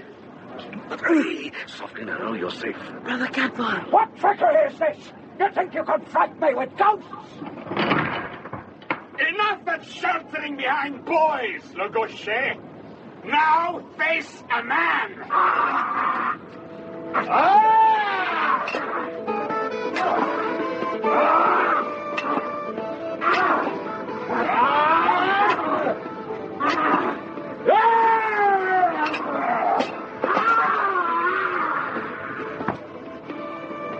The lion's carcass, ponderously and with an awful dignity, had come to rest at Hugh Bellinger's feet, to bleed what was left of its life away into the defiled snow. It was over.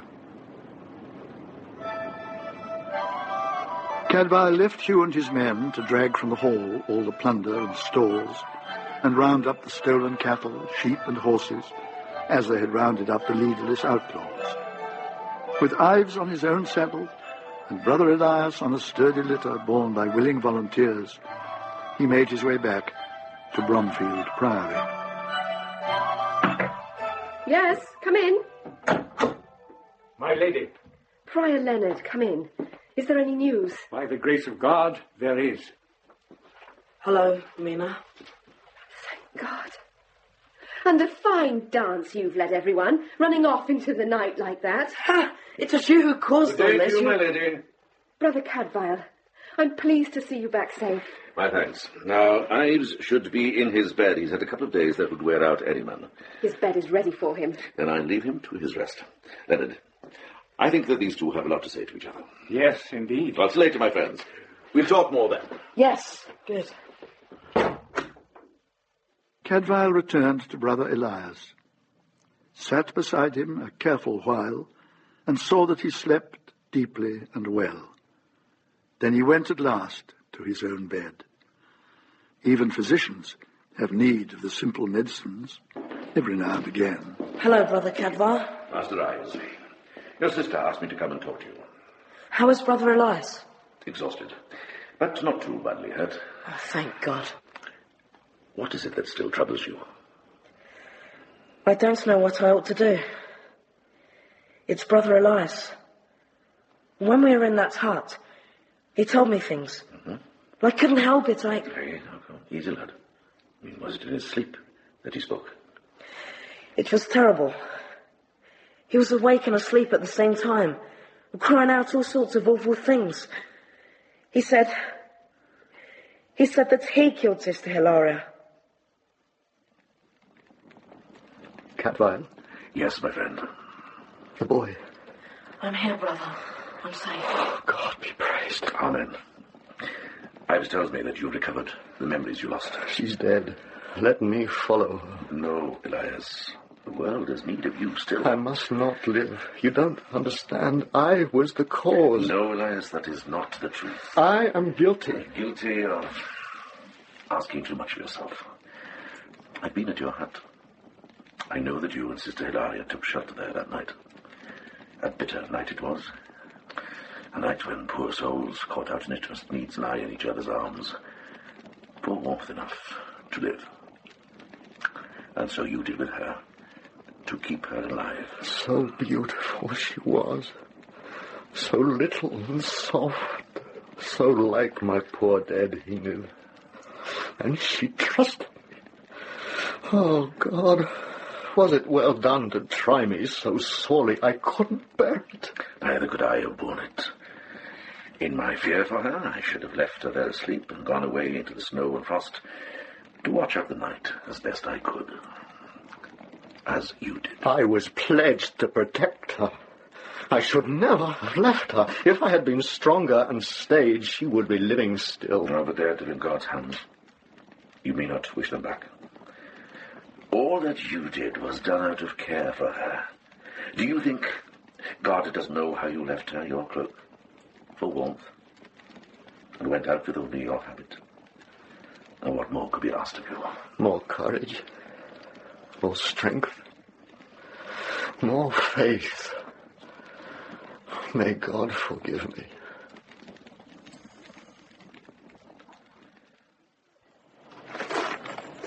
Is it really true? He didn't kill her? No, it's true. Oh, thank God. Even if he'd stayed with her, there's no certainty he could have changed what befell. You'll come to accept that, eventually. Then it was the outlaws who found her after all. No. Elias they found, after he wandered away from the hut. But not the sister. Then who was it? I don't know. But I shall, in God's good time. Thank you for telling me, for trusting me. Where is my brother now? He's sitting with Elias. And his mind is eased. It is. He'd be ready to go back to Gloucester with you. Eager, in fact. Your Olivier has a worshipper who would follow him to the world's end. He has too. You no longer doubt him, then? No longer. And you must forgive me for my caution earlier. When is he to come for you? How did you know? Oh, would such a man leave his work unfinished? Or let another complete it for him? Never. Tomorrow night, about Compline. The best time for you to leave would be matins. There'll be no porter on the gate. I'll shelter your escort until then, if you'll trust me. With all my heart. Next morning the sun emerged at dawn, and for the second night there had been no fresh snow. After High Mass, the claimants began to come in to look for their stolen horses. Hugh, good morning. Cadfael, how's your wandering patient? Well, whole in mind at last. Excellent news. This is going well. It's good to see happy faces again. Wait until some beasts are claimed by more than one owner. We're not in Wales now, my friend. This is England, where men are honest. Oh, Kerrigan. Listen, some of these animals would try any man's honesty. You look at this magnificent beast. And still unclaimed, which proves my point. Perhaps. Oh, I'm looking forward to meeting his owner. But you've already done so, brother. My Lord Botterill. Good day to you. And to you, Deputy Sheriff. Botterill. A fine beast. Unusual colouring. I owe you my thanks for his safe return. A pleasure. You'll excuse me, my lord. Of course. Till later, Cadfael. Can't let him line, Hugh. A fine officer. The Shire's in good hands. Oh, indeed. I should have liked to talk to him longer. Hear more about these murderous outlaws. He's a busy man. There are still loose ends to be tied. Of course. So I trust I see you fully restored to health, my lord. I am indeed mending, thanks to you, brother. I did little enough. Oh, it's God you should thank. Yes, indeed. Why not come to the church with me now? We can give thanks for your delivery and say a prayer for all those less fortunate. Willingly, brother. Why not? We have one poor soul here now, coffined and ready for burial. So many have died in these cruelties. Honest men and innocent virgins. Through the dim air of the mortuary chapel, a slender figure advanced upon Everard Botterill.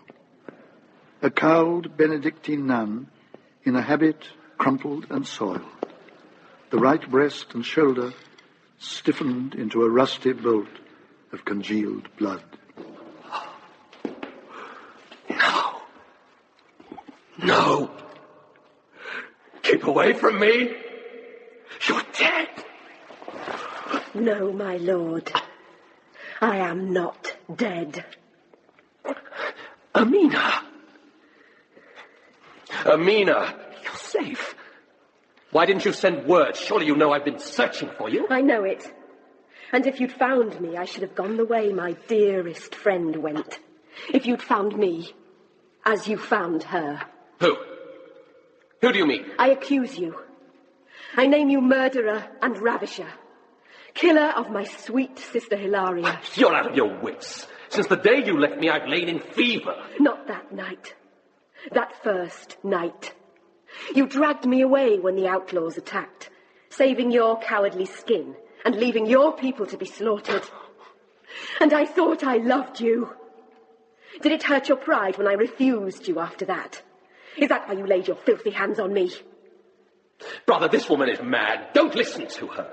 I had a dagger. I struck for his heart, but it went astray. So I ran. And he came after me. To bring you back to safety. Safety! I hid by the gates and watched you go. And I saw you ride back, with the blood still flowing, where she had clawed at you in her terror. You were cheated of me, so you took out your venom on the first woman who fell in your way. What had she done to you? I fell from my horse. I know nothing of this other woman. Nothing. Nothing. Of a shepherd's hut, close by the track to your manor. Nothing.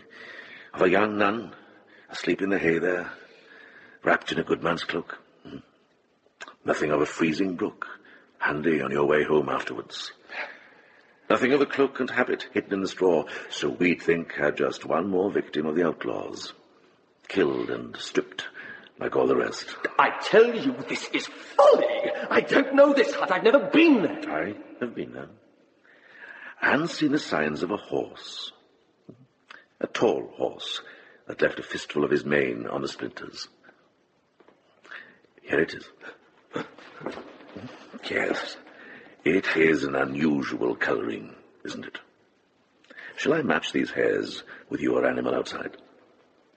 Shall we stretch you over this habit and match your wound with the blood that soils it? Well, shall we?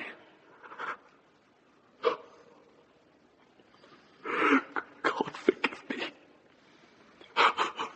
Forgive me. I only meant to hush her, not to kill. Not to kill.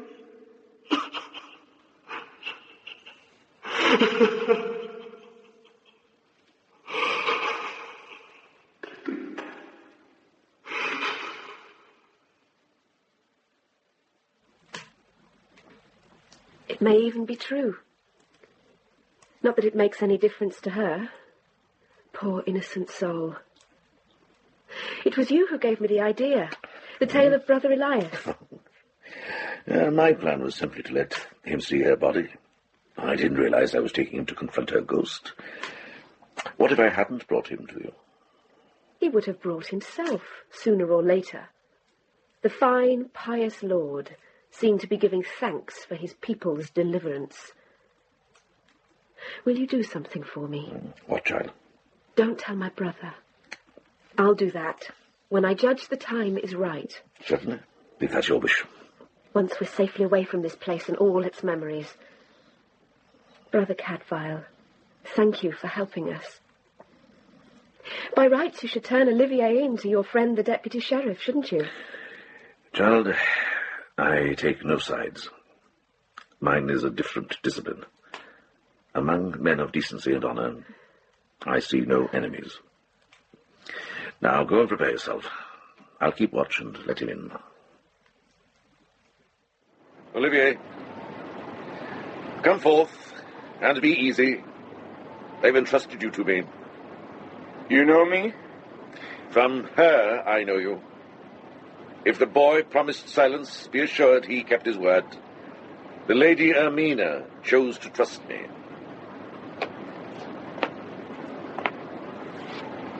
And so can I. Come.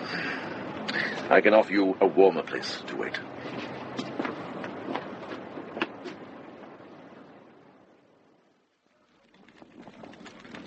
I am much in your debt. I saw how you cared for the boy after the battle.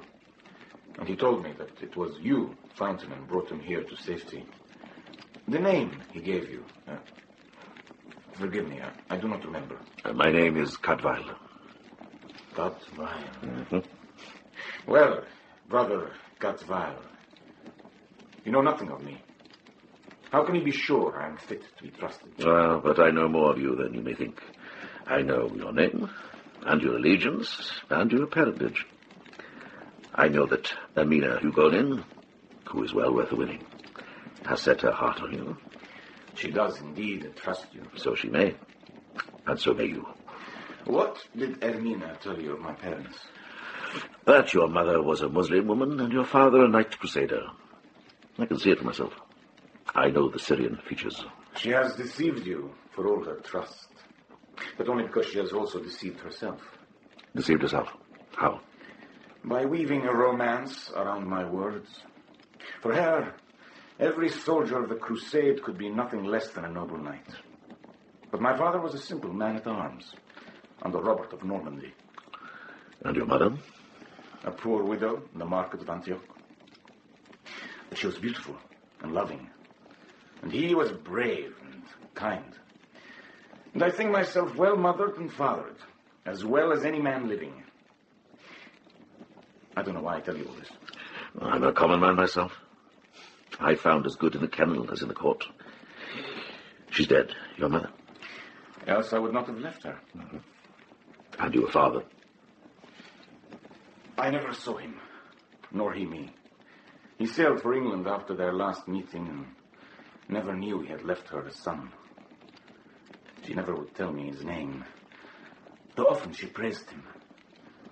There cannot be much amiss with a mating that left her such love and such pride. Oh, half mankind marries without ritual blessing. Not necessarily the worse half.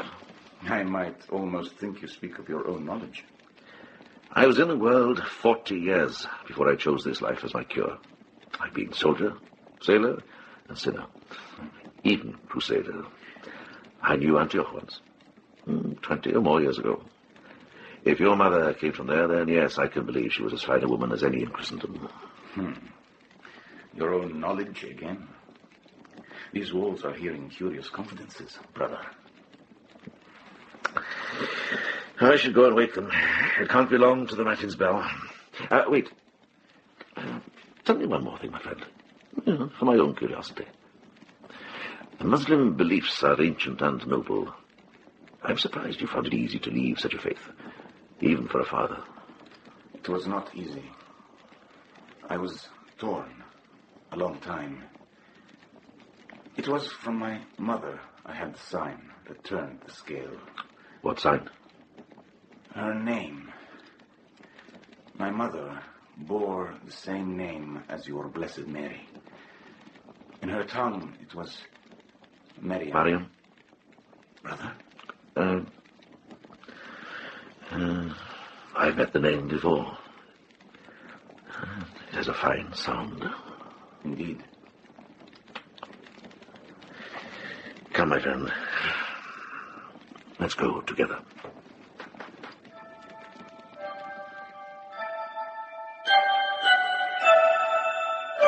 There had been no need to speak, no need to make any claim, no need to trouble in any way the course Olivier had set himself.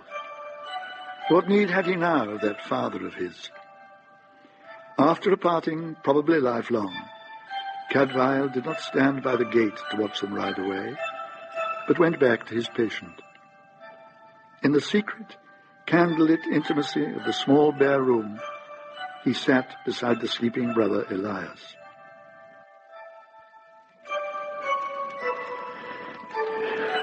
I've seen him. I've sat with him in the darkness and talked about the past. I've had cause to be proud of him. There's a marvelous creature in the world with my blood in his veins and Mariam's blood. And what does it matter if I never see him again?